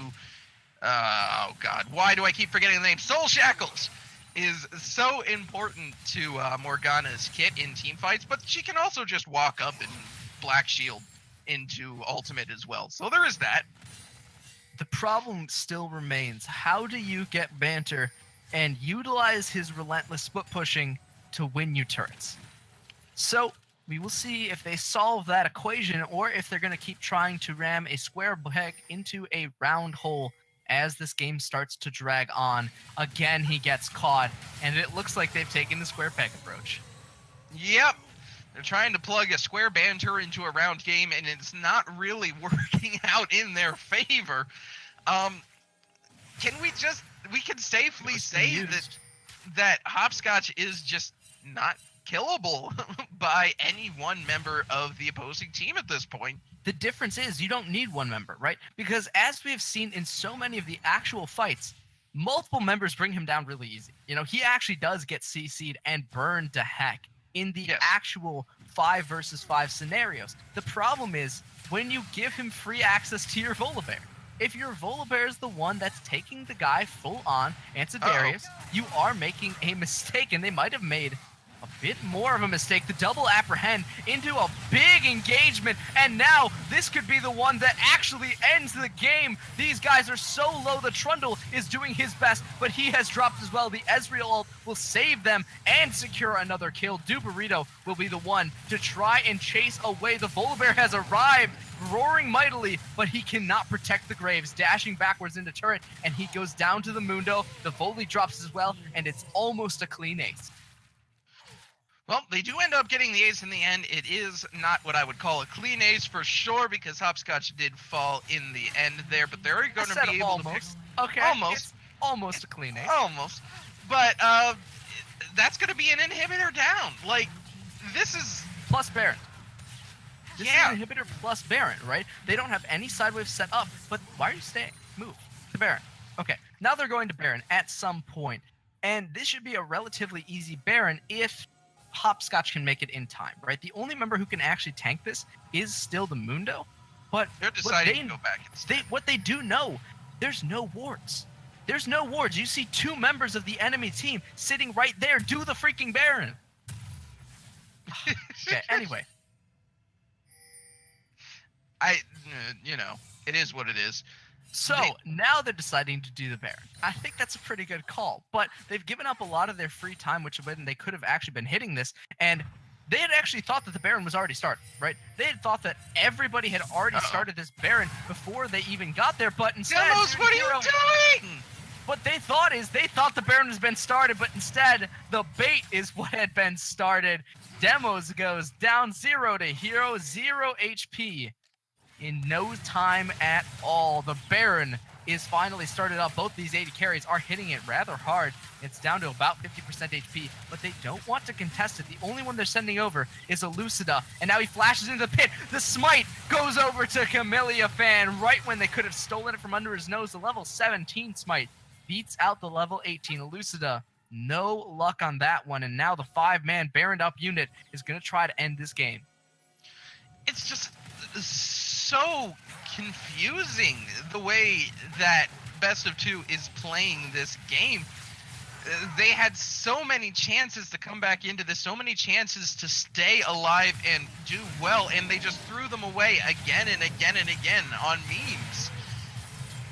Memes or not, what we do see is the last couple turrets about to fall. Actually, decent damage by Tuberito. He's trying to go for the 1 versus 4. Spectacular. If they didn't have GAs, he would have probably gotten it. Instead, he drops the GGs are called. This will be the end of game number 2. Lethal Bacon. He spits the Mundo back into Fountain. That doesn't even bring him down before the Nexus falls. It's just Honestly, this was a travesty of a game. I don't want to flame too hard here, but I am just utterly disappointed at the lead that was squandered here by Best of Two. They built up such a power in that first 8-minute period, and then just again and again and again made the wrong decision. And they're not even it's not even like just questioning, oh, are they here? Do we know? No, we don't know. We have to make a decision and make a risk. No, it's just again and again deciding, nah, it's okay. We're far enough ahead. We can still play like we don't respect our opponents. And again, it was proven wrong that you can't. In that last Baron fight, even, it's like, yeah, they could have Dab could have immediately gone to the Baron, but they knew that their opposing team, they knew that Best of Two had this penchant to just immediately try and rush in and deathball them. So they went back and met them at the Baron pit, knowing that at this point in the game, their 5v5 is still stronger. So they came back in and were able to beat them again and still take the Baron and then win the game. So it got to the point where Best of Two was playing so disrespectfully that Dab was able to use that disrespect against them, even consciously, not just subconsciously. So I'm excited to see if Best of Two can do anything to come back from this. Can they regroup and move together as a team? They weren't able to do it within the space of this 34-minute game. Can they do it in between games and come back as a stronger unit for game 3? Or will Dab be able to just continue to have this unbreakable sort of untiltable factor in them, especially in hopscotch, to be able to just sit there, weather this abuse of just constant disrespect, and then just inexorably push into the Nexus to take game 3? That's a good question, and I hope we will have an answer here very shortly. Yeah, but that answer will have to come after a break as we get into our game number 3. Don't go anywhere. We'll be right back.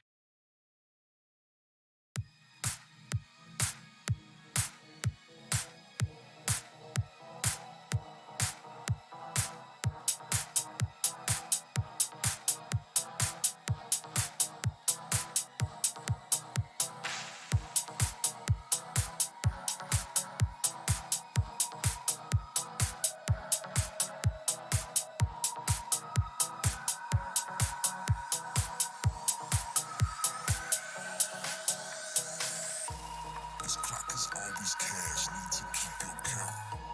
And this shit been on point, I'm working paper routes. Got extra moves, read the name in bold. Need the heat now, this world is cold. Couple thousand hands and we good to go.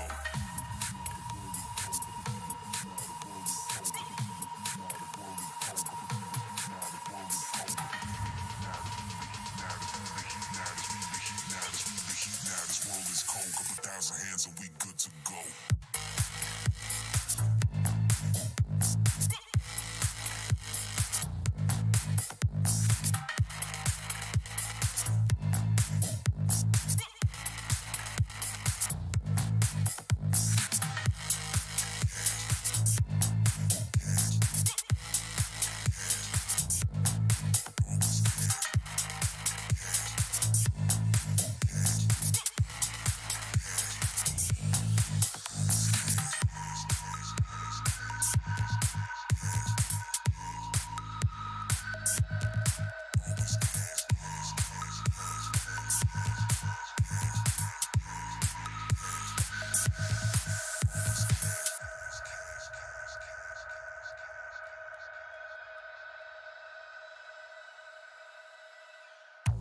This clock is always cash, need to keep your count. And this shit been on point, I'm working paper routes. Got extra moves, read the name in bold. Need the heat now, this world is cold. Couple thousand hands and we good to go.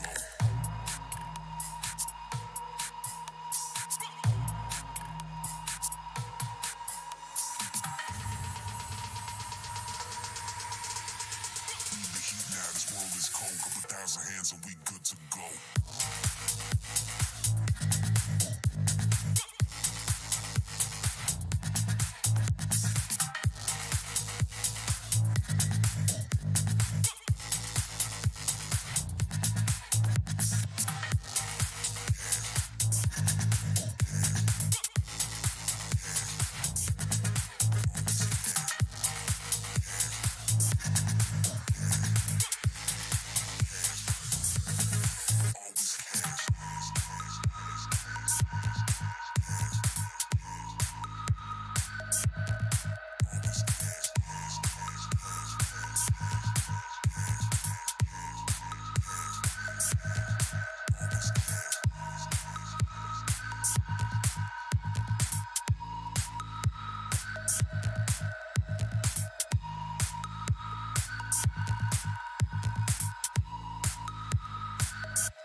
Hello, everyone. Welcome back. You know what it is. It is Learning Fives, and we're into a game 3 for some unknown reason.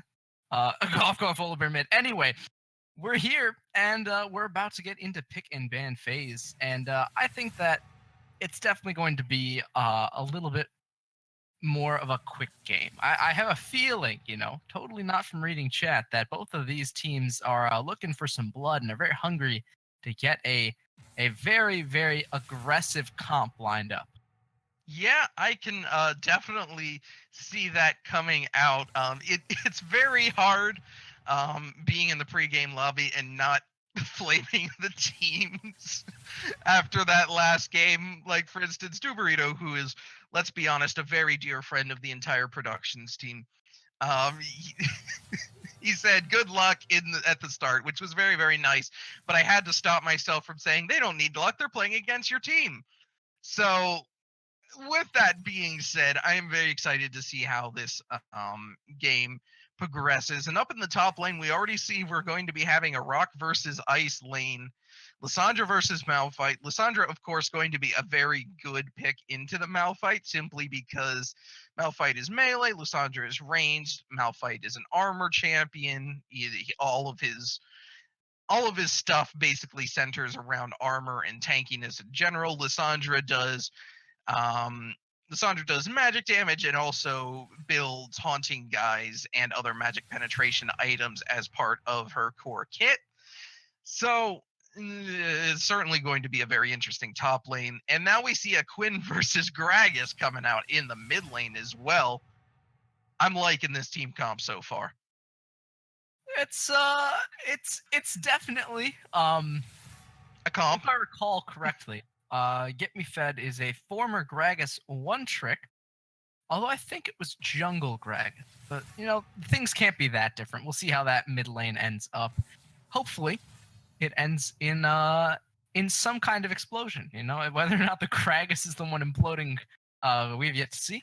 But very, very standard bot lane pick. Very surprised to see 280 carries for once.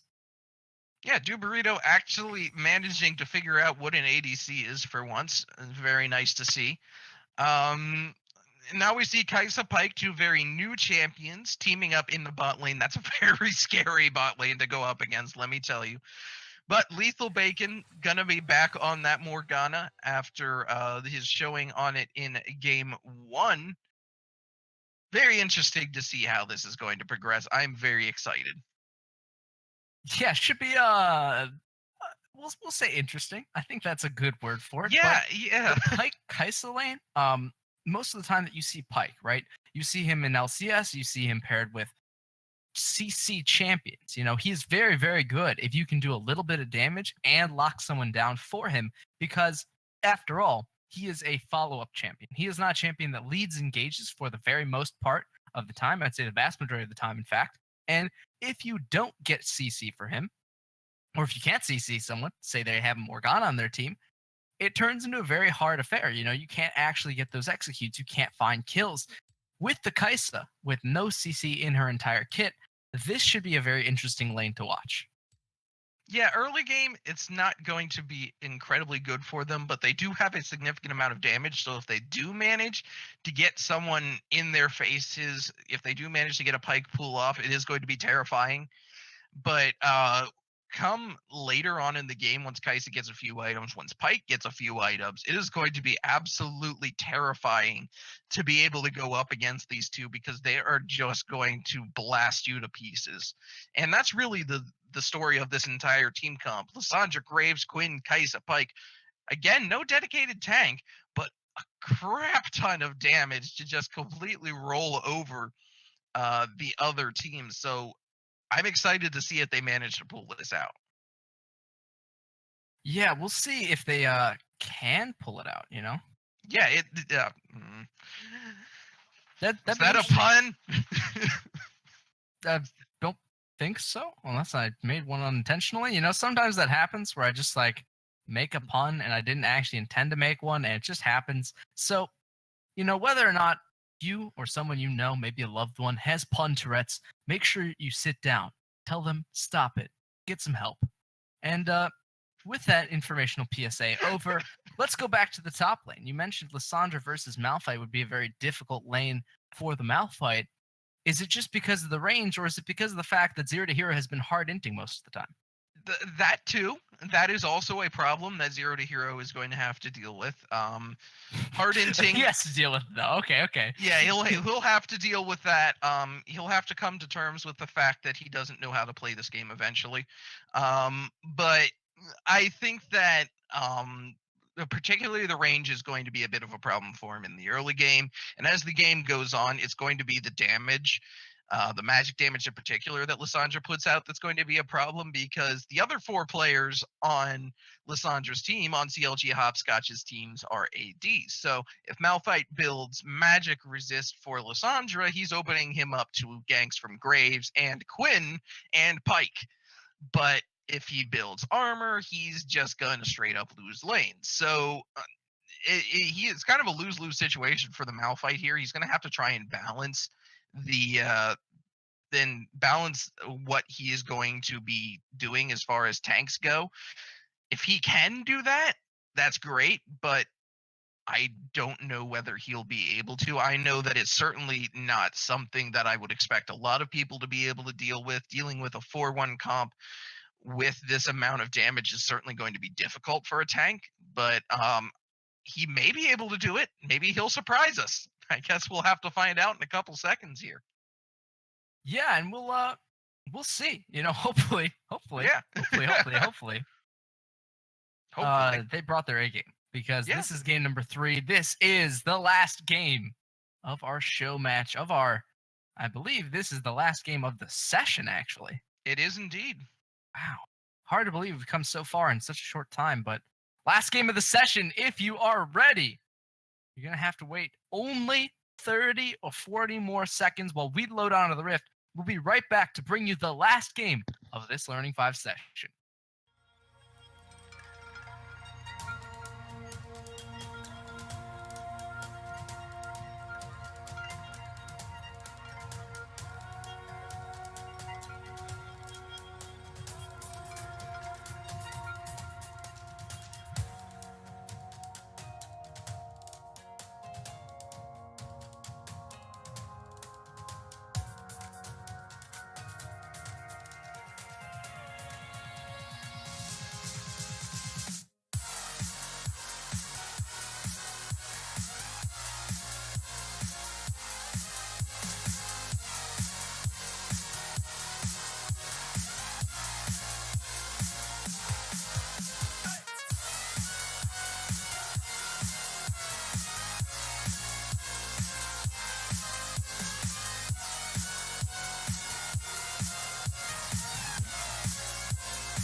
We are back. It's the last game of the Learning 5 session, and it's the last game of this best of 3. 1-1 is the scoreline. The teams have swapped sides, and we are ready for everything. I think that this is going to be... It is obviously slightly more traditional, right? We see standard top lanes. We see standard jungles. We see semi-standard bot lanes. And then we see, of course, the Gragas versus Quinn mid. Something has to give in both of these teams. Oh, they've been spotted out. No invade going to come through with the Morgana. Or they're trying it anyway. Okay. Sometimes this happens where people just hard commit for the try, even though they've already been spotted, but vision is a good thing. And vision, I think, is about all they're going to get here.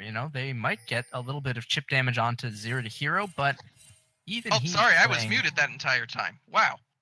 Yeah, well, welcome back, my friend. And even Zero to Hero is able to stay safe and maintain his full health total, shield not even being touched that. And they're going to know where Graves is starting. I think it was already a foregone conclusion that he was going to start at this red buff. But if he had started at the red buff on the purple side, he would have gotten it for nearly free. Yeah, that is definitely something he could have done, but it is not what he decided to do. I'm excited to see how this game progresses. Get Me Fed already doing some... I've already said I'm excited like 6 times. I am very excited, gentlemen and ladies. I'm very, very excited.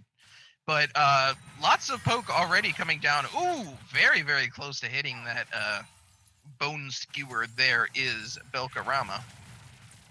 Now he's going to do an auto attack.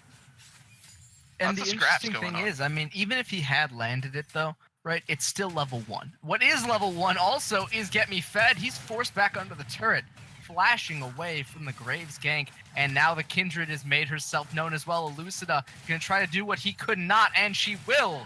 The great secure onto the Quinn. Camellia fan, he gets priority towards the top side, knowing that this is a very low Kindred. He might try to force the engagement towards this red buff. Great success. First blood over to... Ooh, this is a very interesting path. If the Kindred falls all the way through, I'd be extremely surprised to see this gank happen. We should see Hopscotch GG at level 3, a level 2 Elucida. Be a very optimistic play, to say the least. Lethal Bacon, he has to actually flash, has not opted into that black shield, so burns the summoner instead. Duburito is under fire. The Ignite has been burned, now traded back out. Belkarama will not drop to it, though. About 3 ticks away from death. 2 auto attacks, still to his name. Good use of cast there, knowing exactly where No Chat Allowed was going to land is Get Me Fed. But as we said, this is a very scrappy game so far. It's just both teams dueling back and forth all across the map. Only 1 kill so far, though, in the hands of Elucida. But he is very behind in farm with that. And here comes Camellia. Ooh, it's about what I expected, but the Graves trading out, that's still definitely part of the equation, right? The first time Graves comes in and the jungler, Camellia, Elucida is there to answer, but the fact that Elucida actually, shows up at level 2 is, kind of worrying, right? He's now still almost 2 levels down in experience. He is very, very hurting for camps, for farm, and the Graves is just miles ahead in terms of CS and overall map pressure. Yeah, and another thing is that it was actually the Ignite tick from No Chat Allowed that picked up that kill in the mid lane. So while Graves got the assist, No Chat Allowed got the kill, which gives him more gold, which allows him to stay relevant in this lane versus Get Me Fed. Up in the top lane, though, things are happening fast and furious yet again. I would actually be very surprised if Zero to Hero doesn't flash onto Hopscotch GG. He wants to play it a bit safe, and I admire that, right? That's definitely a good thing after to have. last game. But it's to actually have the priority on the Malphite is so rare, especially in this lane. It happens, and he flashes in. There it is. We were talking about this with no mana. The minion autos finish him off exactly the way it's supposed to plan out. Everything goes according to what they wanted. No Chat Allowed leaps into the body slam, but the actual field keeps him hidden. Smoke screen for safety. That should have been, in all respects, a kill for Elucida, but because of the smoke screen, he can't see long enough to get the 3rd auto and to get the proc. Very, very well done by Camellia Fan to be able to stop that kill there. One thing I want to point out about that top lane fight is that if Hopscotch had managed to land that Q after the double flash there, he would have been able to pick up that kill. He would have been able to pick up that kill and not die himself. But unfortunately, there is a I wouldn't even say it's a bug. It's just the way that it's coded with dashes in this game and blinks in particular, that if you blink and queue up a skill shot while blinking, it actually fires it off in a tangential direction to where you're actually aiming it. So it's a bit of a problem. You can see it most prominently in AP Ezreal. I'm not sure what CLG Hopscotch is doing up here other than dying. It's very curious that with no flash, he continues to push that hard. But either And way, that it's didn't very do good his, read, right? Elucida knows that he has no flash. It's being communicated, and they call for a gank right in time. Plus, it's on the same side as his stack, so he's going to get even more advantage for that. No chat allowed, with a great flip off of Get Me Fed, actually does dodge out the body slam timing, and He's not kiting. set up from his ultimate. And now Get Me Fed is the one that has to turn and try to run away, at least long enough for his jungler to get there. This is getting a very chaotic mid lane. Belkarama has come up as well with the Malphite coming down. He is level 7, but there's no unstoppable force, so he's going to have to stop and recall for now, unless no chat allowed. He doesn't see it. The Malphite is coming into the backside of the mid lane. Get Me Fed is just baiting for this, and they get the kill. It's just classic bait and switch. Dubarito is the one that's going to get baited on, though. Oh, Belkarama, he has Ignite, but does he have the damage? The heal has been procced. AFK escaping could have. No, actually had already used the flash, so could not flash in to finish off the kills. Yeah, really back and forth in this game. One thing I want to point out there is that No Chat Allowed did not kite at all as he was running away from that Gragas, despite having vision on him the entire time and despite having Harrier on him the entire time. Looks like Camilla Fan's able to pick that up. Oh, just missed on the Bone Skewer. But yeah, he did not kite him at all, and then overstayed as well in the mid lane. So No Chat Allowed getting a bit too aggressive on this Quinn. Lethal Bacon very, very low. To say the least, but Camellia Fan is the one that will be traded out. Dubarito, he goes down as well. It's a 3-for-1 trade. I can't actually believe that they pulled it off, but Camellia Fan has made it very, very worth in that bottom lane. They start to close the gold gap as well, and the experience gap still is actually in their favor with Lissandra from the top side of the lane. They've actually almost secured all of the routes, but Get Me Fed, he finds the last open escape and is off to the races. This time, he's still going to be alive, but with Zero to Hero and his ultimate, they're going to look for a re-engage. The pull should have allowed to land, but instead, they're going to just see him and instantly pop Belkarama with him down. No chat allowed. Has to be on his best behavior if he wants to get away. Flashing early. A very smart play. He gets out, but they did lose another one. And these kinds of plays, right? And just not having the vision, not knowing where that Malphite is, and not respecting that he could be there. Get them killed again. Flash forward, a great ultimate combo. Get Me Fed. He shows us why he's known for that Gragas with another great 1 versus 1. 4 deaths now onto that Quinn with a 3-1 and 2 Gragas on the opposite side. Not looking great for the mid lane.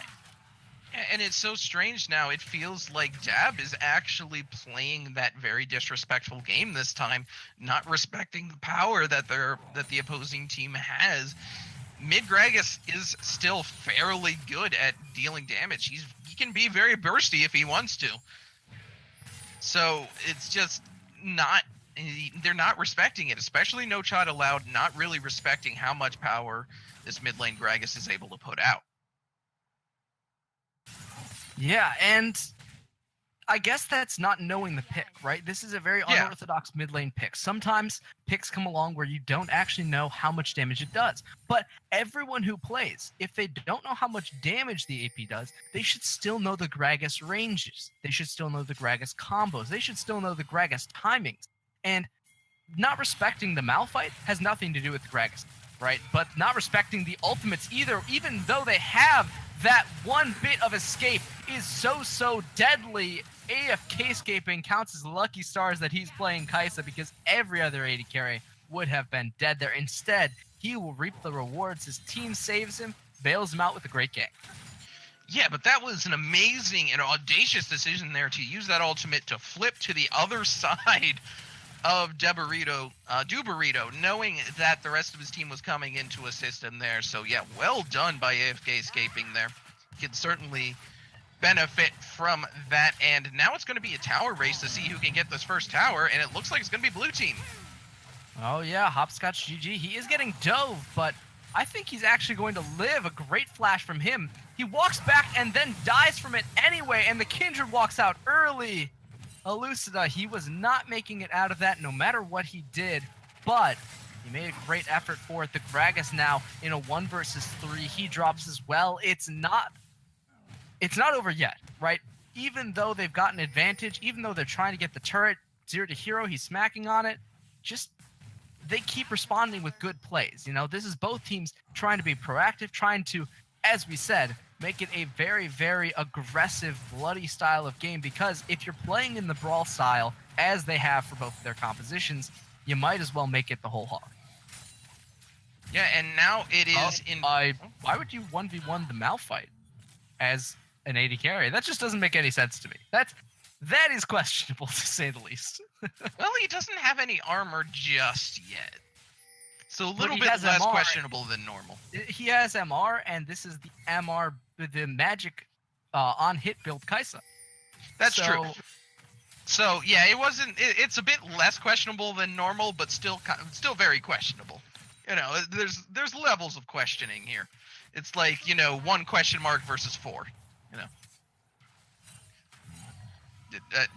Anyway. With that being said, we do want to count the fact that this bot lane is doing very, very well. Specifically, Dab's bot lane is who I'm speaking of. The Kaisa 202 and the Pyke 212, they're going to be the ones carrying their team. And with 380 carry, okay, hello. Oh. Hello. He's just going to leave. That's okay. He's gone. Pyke has a lot of movement. We can say that for certain. The game is getting a little bit weird. Belkarama from the side, they don't know where he is, but he hasn't landed the stun either because of that black shield. He will just kind of get erased from the map. He had a great combo all planned out in his head, and then Elucida wasn't actually that low because none of the stuns and none of the damage landed.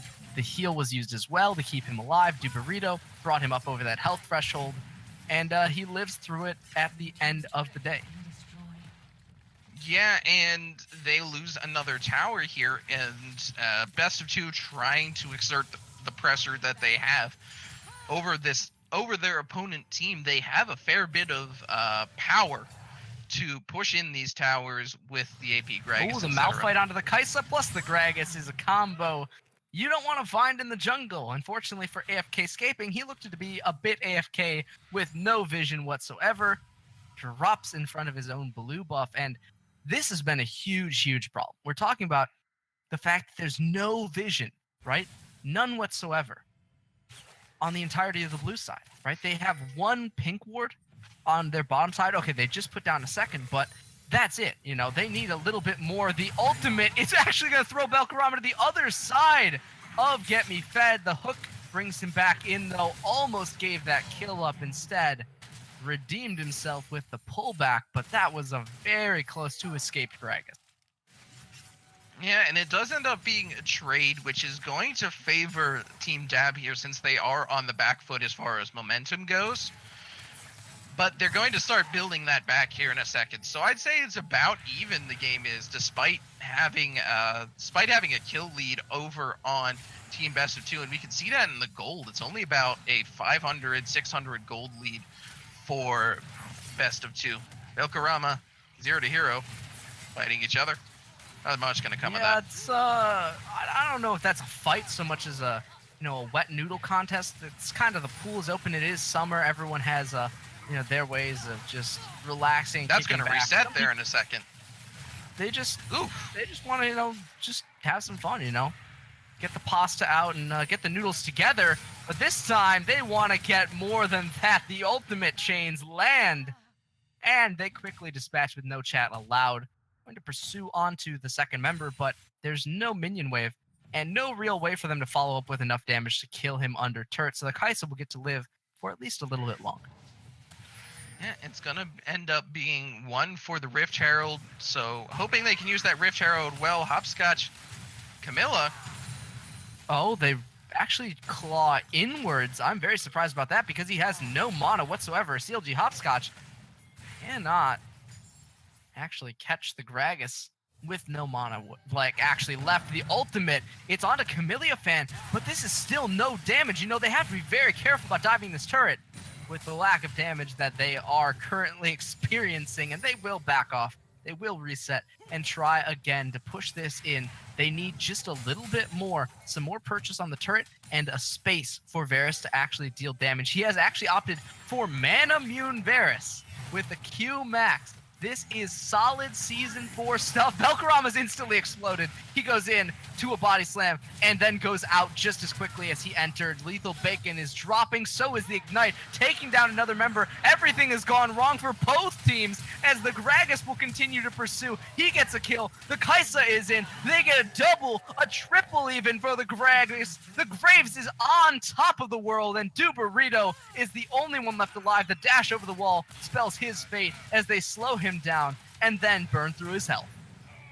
AFK escaping, picking up a kill there. Now the gold is dead even.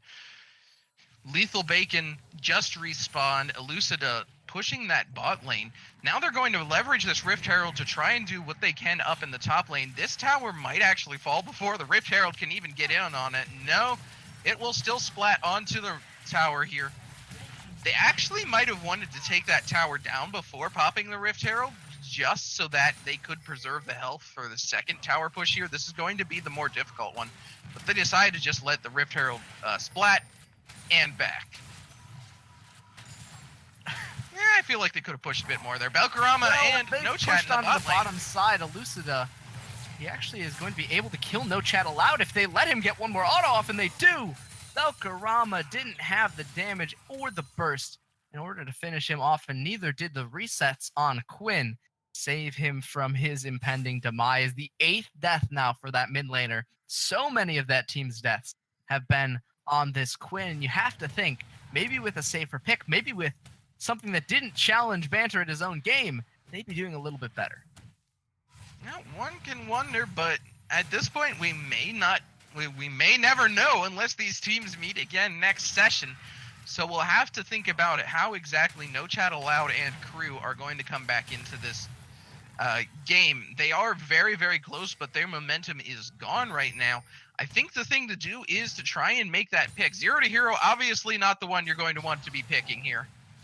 Yeah, because you really can't finish him off. Goodness! Self-ultimate during the actual engage means that she will live for a little bit longer. The Malphite onto 2 stops the re-engage, and they're going to bring down No Chat Allowed. Belkarama slips away into the backside of the fight, and AFK-scaping trades places with him. A double kill for the Kaisa is going to turn into another kill for the Graves. 2 double kills on the whole. Lucida, nowhere to be seen. So much of their damage is tied up in this Kindred, and he's never at the fights. And he's going to end up falling to the Red Smite there. And, wow.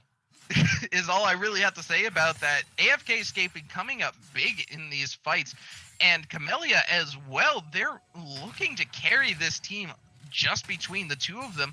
These 280 carries, this is very, very strong sort of carries here too. We've talked before about how strong Kaisa is and how much she can do once she starts getting items, and she has items now. She's got 10 stacks on the Darksteel. She's got the Gwynzu. She's going to be building into what looks like the, I'd say Nashor's Tooth next, probably?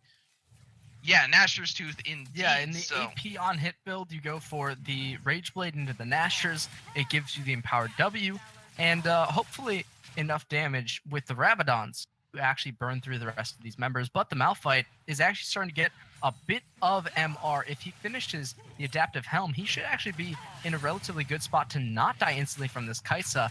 And then they have a hard time taking him down, right? They have the Graves. Graves is certainly strong, but he's already got armor. If he gets MR to boot, he's going to become a very, very tough target to deal with. And then you say, okay, well, we can't kill the Malphite. And then they turn on to the rest of his team and burn them instantly. Wait, he just ran directly into 0 to hero. In fact, they are going to try and... Oh my gosh, they have all the chase in the world, but they can't finish this man off. What is everything going wrong? So Chat Aloud has already demolished the health bars of the Morgana, and they're just going to try to clean up the remaining members. 0 to hero, he is going to fall. So is the Kindred. Everything has gone wrong. And the best of 2, just as their name implies, if it goes to 3, they might not be in such a great spot. That was a very nice burst there by Get Me Fed to take down AFK Scaping there. Kind of ensuring that Team Dab cannot actually take the Baron. Well, they can try. They can certainly try, but they have no primary tank. And that's the real problem. In terms of fights like this, they need a primary tank in order to actually bring the Baron down. But they're going to... Oh my gosh. Camellia Fan, he uses stopwatch, and with no stopwatch available, the next time he actually gets jumped on, he could actually go down, and he does. Get Me Fed with a brilliant turnaround has made it all work out. He needed to turn back onto the Graves, he needed the shutdown gold, and he gets it for his team. Yeah, and he does end up getting shut down himself, though, but that does go over to Belkarama on this Pike, who that actually might not be very undeserving, because Belkarama can certainly do some work on this Pike. He's got a Black Cleaver. He's going to continue to build some pretty dangerous items here. I want to see what he builds now that he's gone back here. He's actually going for Aegis now. Going to be building into that Locket of the Iron Solari. So that's going to be an interesting item to certainly have. It will definitely help AFK Scaping a lot. So AFK and Camellia are actually going to be much harder to kill once he finishes this Aegis. Hopscotch getting Chains of Corruption and losing half his health in the trade. It's not the best time for the Lysandra, right? All the other members of her team are doing so incredibly well. Actually, no, I lied. The Quinn's also not having a great game. But there's so many winning members that you forget the fact that there's still Lysandra. You forget the fact that she doesn't even have a second item yet and is actually behind most of the members of even best of 2. In that sense, they are in a little bit of trouble. The dragon will be secured. Red team picks that up for their 3rd dragon of the game. This actually bodes very well if it goes to the long term, because they will have quite a few dragon stacks for that Elder, and then maybe they finally get enough damage to actually win fights. Yeah, it's starting to turn back into best of 2's favor here as they're starting to exert some more map pressure. Man, that first game feels so long ago, but they had excellent objective control in that game too. So very interesting to see here. Camellia Fan will fall here. Yeah, Sorry and to take your, he's dropped pretty your early blade to there, the but- Gragas. That one kind of ran together. So whatever it is, Get Me Fed has gotten themselves a little bit of another gold lead-ish. I mean, gold leads don't really matter that much when it's only about 2k, but somehow it's still in the favor. Actually, not somehow, right? They've won the last 3 fights, but somehow it's still in their favor, and they're going to try to challenge for this Baron, right? The Graves is not up for another 20 seconds, so as this Baron goes to the lower stage of its HP, there's no smite. There's no way for them actually to finish this in a burst of damage beyond committing a massive amount of their own ultimates. So we will see if they can actually contest this. It's low on HP. They've peeled off the Baron. 0 to hero is now looking for a pick onto AFK Escaping. He flashes forward with the ultimate and is going to get the damage and the setup for Get Me Fed. They get both of the kills. Graves is now up. The 5 versus 3 is not as easy as it sounds, though. Graves is a level ahead of Kindred and has more burst to boot. Will he go for this contest? He's certainly going to try for it. Here comes Lysandra. Hopscotch GG is making this one a little bit more costly than they would have anticipated. In fact, no chat allowed. Will finish off that one member that was so crucial. They can't get the Kindred, though. Everything would have been perfect if they had secured the Kindred End of line. It lands onto one, but can they get the ultimate to finish off the Kindred? They don't need it. Camellia Fan, he has gotten the one thing that was keeping them back, and in this Baron race, it's the smite. And now with it gone, Banter cannot find where he has gone to. They ping him out. They see him from the minions. But will they be able to finish him off? Lethal Bacon on very low HP. I'm not sure he wants to go for this one. They're going to try anyway. Yeah, they're going to be able to finish They know him off he's here. up there. They know he's there. Yes, you see the ticks. He's running through the tower. Camellia Fan has to go down at some point. It's just to who, and who gets the gold. Get me fed, 450. Yep, and I think that was probably the best decision because you don't want to give it over to Duburito because Duburito is a little bit behind right now, similar to how this Lissandra is, except Duburito's doing a little tiny bit better.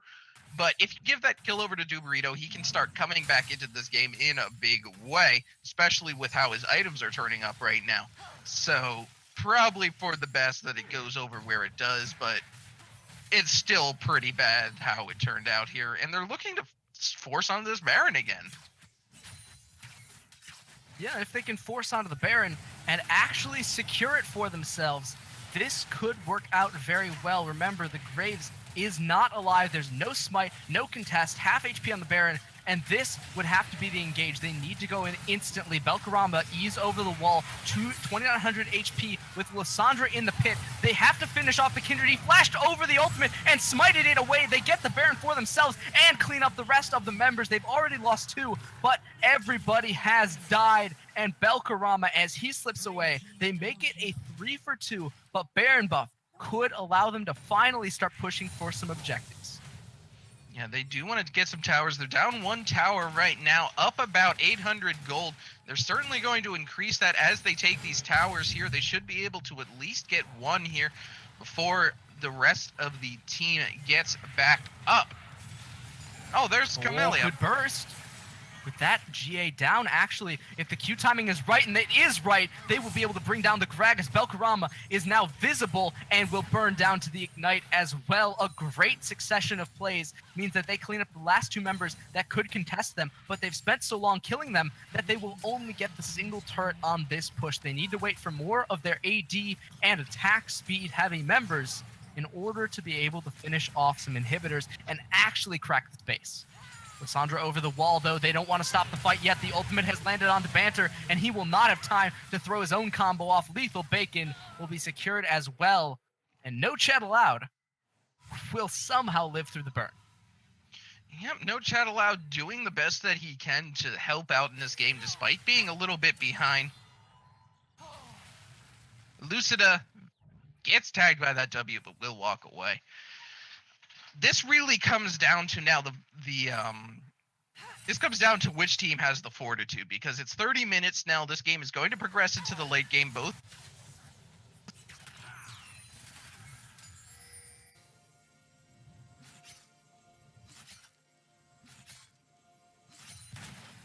it's okay. So Elucida on this Kindred, Duburito on this Varus, very strong late game carries. On the other team, we have AFK Scaping on the Kaisa, and we also have No Chat Allowed and Camellia Fan on the Graves and Quinn. Switch those around respectively. And so both these teams have very strong late games, so it's really going to come down to holy crap demos. I'm not really sure where that was going, but there's a couple missing pings for very good reason there. We'll see if it finally works out.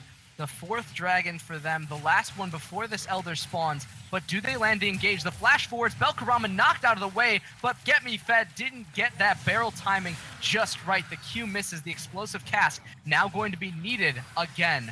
They have to back off, though. Belkarama again with the engages. Everybody's dancing in and out of the fights, but with Lissandra finally going in and ulting herself, it gives time for AFK Escaping to come into the middle of everything, and they're able to bring down a couple members, but just not enough at the end. The Varus is still alive at very high HP, and Camellia Fan, unless he gets one more auto, will not be able to bring him down, and he cannot do it. Duburito lives through that, and they get the dragon to boot. That means there will be no mountain drakes now that it's an ocean drake that they have picked up. Whew. This is a back and forth game for sure, but like I was saying, it's the mental fortitude. That fight was back and forth, but Duberito had the presence of mind to stay alive in that fight and to just continue to plink away in the back line until he had his moment. Step back and forth there, no chat allowed, going very, very fast, but I don't think he's going to be able to fight Get Me Fed here, so he's just going to clear those minions out. Yeah, yeah, he really does it's have to. It's mental back off fortitude. him. Yeah. I don't know about mental fortitude. What I do know is that it's about just getting picks, right? Get Me Fed is completely out of position here. Can they get the follow-up? And the answer is they have a Kaisa and they have a Quinn, so that's going to be just enough. Belkarama shares the gold with his ultimate, and this is the problem. If you're pushing out, if you're getting a solo pick, that's excellent. You have to win the fight after it, though. You have to use it for something. Getting the pick isn't enough. What they have to do is be able to actually convert that into a larger lead. And so far, both teams have been struggling with that. And that's what's really struggled in this middle to late game phase. They haven't been able to convert small leads into larger ones without some kind of Baron or alternative objective. Well, one thing I've been looking at is that in the timeline function of the spectator client, we can see all the dragons, all the towers, et cetera, that have gone down so far. And looking at that, it seems that Best of Two has had a lot more objective control in this game. So they've been converting better, but they still haven't been able to find that one singular advantage to keep them ahead of their opponent. The thing is, right, Dab had the mid-game advantage. They had so much of an early game lead as well. It was all working out for them. Oh, more roots spawned to Belkarama. He gets over the wall somehow, and the invisibility lets him regen, keeping him alive through unlikely odds, to say the least. You know, he actually escaped there maybe a little bit easier than he should have been able to. Dropped down to sub 100 HP, but that's enough to allow his regen to start kicking in. And now both of these ranged carries are going to be allowed to hit the turret for the first time in this game. They back off as the Lysandra Claw comes through, and the Kindred finishes off the turret, but they don't want to commit for this actual inhibitor. If they go too far into the base, they could end up going down because, after all, they fight much, much better in smaller, more, I would say, clustered corridors than they do when they can get flanked. Yeah, that's something that Dab has used to their advantage multiple times, is the amount of flank that they can do here. Demo's just kind of sitting in the middle of the lane. Okay. I mean, hey, you know, somebody's going to have to be the brick wall, and the Malphites certainly got the resistances to do it. What they need, though, is they need that little bit of extra pizzazz, you know what I mean? Just one opening for either team in order to make the fight work in their favor. The last time they fought, in fact, they were not able to kill Duberito, and so Dab actually ended up losing the fight overall because the Graves couldn't get one auto off. Right? We're talking a one auto difference from a win or a loss. Chains in, the cast goes wide. And that's going to stop the engage for now. They reset with the redemption and look to try and push in this again. Remember, the mid lane inhibitor still has not been taken out, so they have to be worried with Lysandra flashing in. They're more than worried. They're getting completely dove in on. No chat allowed has already fallen. The execute misses, though. Flash from Elucida will keep him alive, and then they start to turn. Camellia Fan is the only one who has managed to make his way out of this, and then they are able to chase into the base. Elucida is tanking way too much, though, and AFK Scaping will take advantage of that to bring down both of the members, trading 2 for 2 in a more than unlikely scenario, actually 3 for 2, and they win the fight. Yeah, that's the thing, is AFK Scaping has to fall for Best of Two to win these fights. That's what it really comes down to. AFK Scaping is so far ahead now. Camellia Fan can obviously hold his own. He's 15-6, but he's much more of a brawly early type. Yes. Right. This is a very doable Baron. You know, Camellia Fan has damage. They have people ready. They can actually win this Baron if they don't get ulted on by Zero to Hero. You know, if this man starts to disrupt them, I'm not sure if the Graves can actually solo the Baron out, and they seem to think the same thing. In fact, they turn and burn on the Zero to Hero, but now, has he bought enough time? Elucida, he comes up in 2 seconds as they turn back towards this Baron. They've got a fair bit of damage, and AFK has that percentage health, so it's going to be down to the Varus to try and steal it. He does miss, and the ultimate goes wide as well. Hopscotch is over the wall. Oh, and Belkarama is in onto Dubarito. He instantly goes down, though, and they trade 2 for nothing, sending them over the wall and to their doom, now potentially opening themselves up for a massive push. Even though they got the Baron, it only grants them quick recall. If they don't recall, they can get caught exactly like this. Get me fed. He lands the cask and the slam, missing the body slam. But now Dubarito's gone as well. The Quinn not missing out on an opportunity, clenches that one, and demolishes actually the health bar from Dubarito. Dab are sitting more comfortably, but not when your Quinn gets evaporated in 3 autos. Yeah, this is what I was talking about. Both of these teams have super late game carries, and they're just going to be popping each other's squishies like nobody's business as this game goes on. It's very scary, actually. Oh, now they get to pick up a dragon. Yeah, that's as the Elder with 4 dragons under their belt might actually be more influential than the Baron, because the deciding factor for these fights has generally been the fact that best of 2 haven't had enough damage to win them cleanly. With a 4 dragon Elder, that should take care of the damage problem. They certainly have the tankiness and the CC to win the fights, but it's always been on a nice edge of whether or not the Varus survives. With true damage on the rest of their carries now, that shouldn't be an issue. Yeah, I'm excited to see how these fights progress here now that with this Elder Dragon. It's going to be an absolute rout if they try to do a straight up 5v5, so it's going to rely on... please come back. Okay, there we go. Okay, Varus is fine. We're good. Dubarito's fine. In any case, it's going to rely on AFK escaping, basically staying alive, and Hopscotch GG getting some really good picks more than anything else. They need to get picks. Belkarama and Hopscotch, both of them really, need to get some picks onto the opponent's squishies. So Dubarito needs to fall. Elucida needs to be able to go down. But that ultimate, Elucida has been so quick on the trigger with that ultimate that it's going to be difficult to take her down. Also the Flash. Very I mean, the Flash Yes. has been up for basically every single execute Belkarama has ever tried to throw down onto Elucida. And he's gotten like none of the kills, right? It's been like 3 or 4 ultimates in a row that have been actually flashed out. If they can't get the kill, that's pretty worrisome, because the resets are definitely a big part of their late game execute damage and would help them massively in terms of taking down these squishier carries from the side of best of 2. Not having that is obviously massive. So if they wait long enough that it allows Elucida to get flashback up, and possibly even to get Dubarito's flashback up, Dab are going to have a massively hard time killing them, as they've had in the past few fights. They need to try and force something before that point gets here.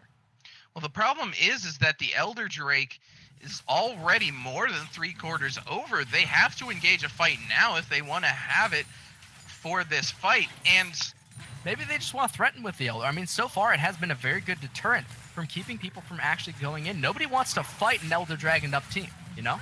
Oh, Belkarama does, and he's gone for his troubles. That's an ultimate onto 2 as well, and now the chaining can start. The self-ultimate from Hopscotch GG will allow him to escape for now. But there is another inhibitor down, and now the worry has to set in. Super minions are starting to crash in the middle lane, and they can actually ride the supers in if they want to finish this game off right here and right now. 38 minutes in, Lysandra has to flash into the middle of the fight. The ultimate is down from Elucida, though, and they are able to turn back. The Graves is the only thing left alive right now, and the Lysandra somehow goes down to that one last auto attack. Elucida on low HP, get me fed with a CC timing, misses it, and it just doesn't matter. Finally, we have our winner, best of 2 in 39 minutes and 3 games. this is what they needed to do coming out of that last game. They now respected their opponent. They played methodically. They played safely. They understood their win conditions. They understood the super late game power of Elucida and Dubarito, and they played to those strengths. They didn't try and make too many aggressive decisions. They just sort of played around where they thought they could make picks. They controlled those dragons. They controlled the towers. They tried their best to stay on the Barons as well, and they just played a much more thoughtful game, and that is why they won, because they were able to play that much more thoughtful and much more careful approach to League of Legends this game. Yeah, and I think that will wrap it up. That actually does it for the game. And whether or not, the early game worked out for them, eventually the Kindred came online. Eventually they had 2 carriers with longer range than the Graves. They were able to survive through all of the burst damage because of the Kindred ultimate, and it worked out in the end. Yeah, it did. This is wow. It was fun. That was fun to watch, honestly. Well, fun, certainly one of the words I would pick for this. The other one is finished. And that will do it for us for this Learning Fives session. If you liked what we do on Learning Fives, you maybe want to get involved on the program. Definitely check us out. We have a Discord. It's all right there. And you can join us, apply, be a student for the next session. Those are going to be coming out, I think, relatively soon. If they haven't happened already, I'm going to get some whisper in my ear that they've already happened or something. But August 6th is going to be our next selection period. So that's going to be coming up. You guys can follow us here on Twitch if you like our casting. If you don't, let us know how we can improve, and we will do our best. Thank you very much for watching. I have been Zeta, and joining me has been the one and only can opener dude. Good night.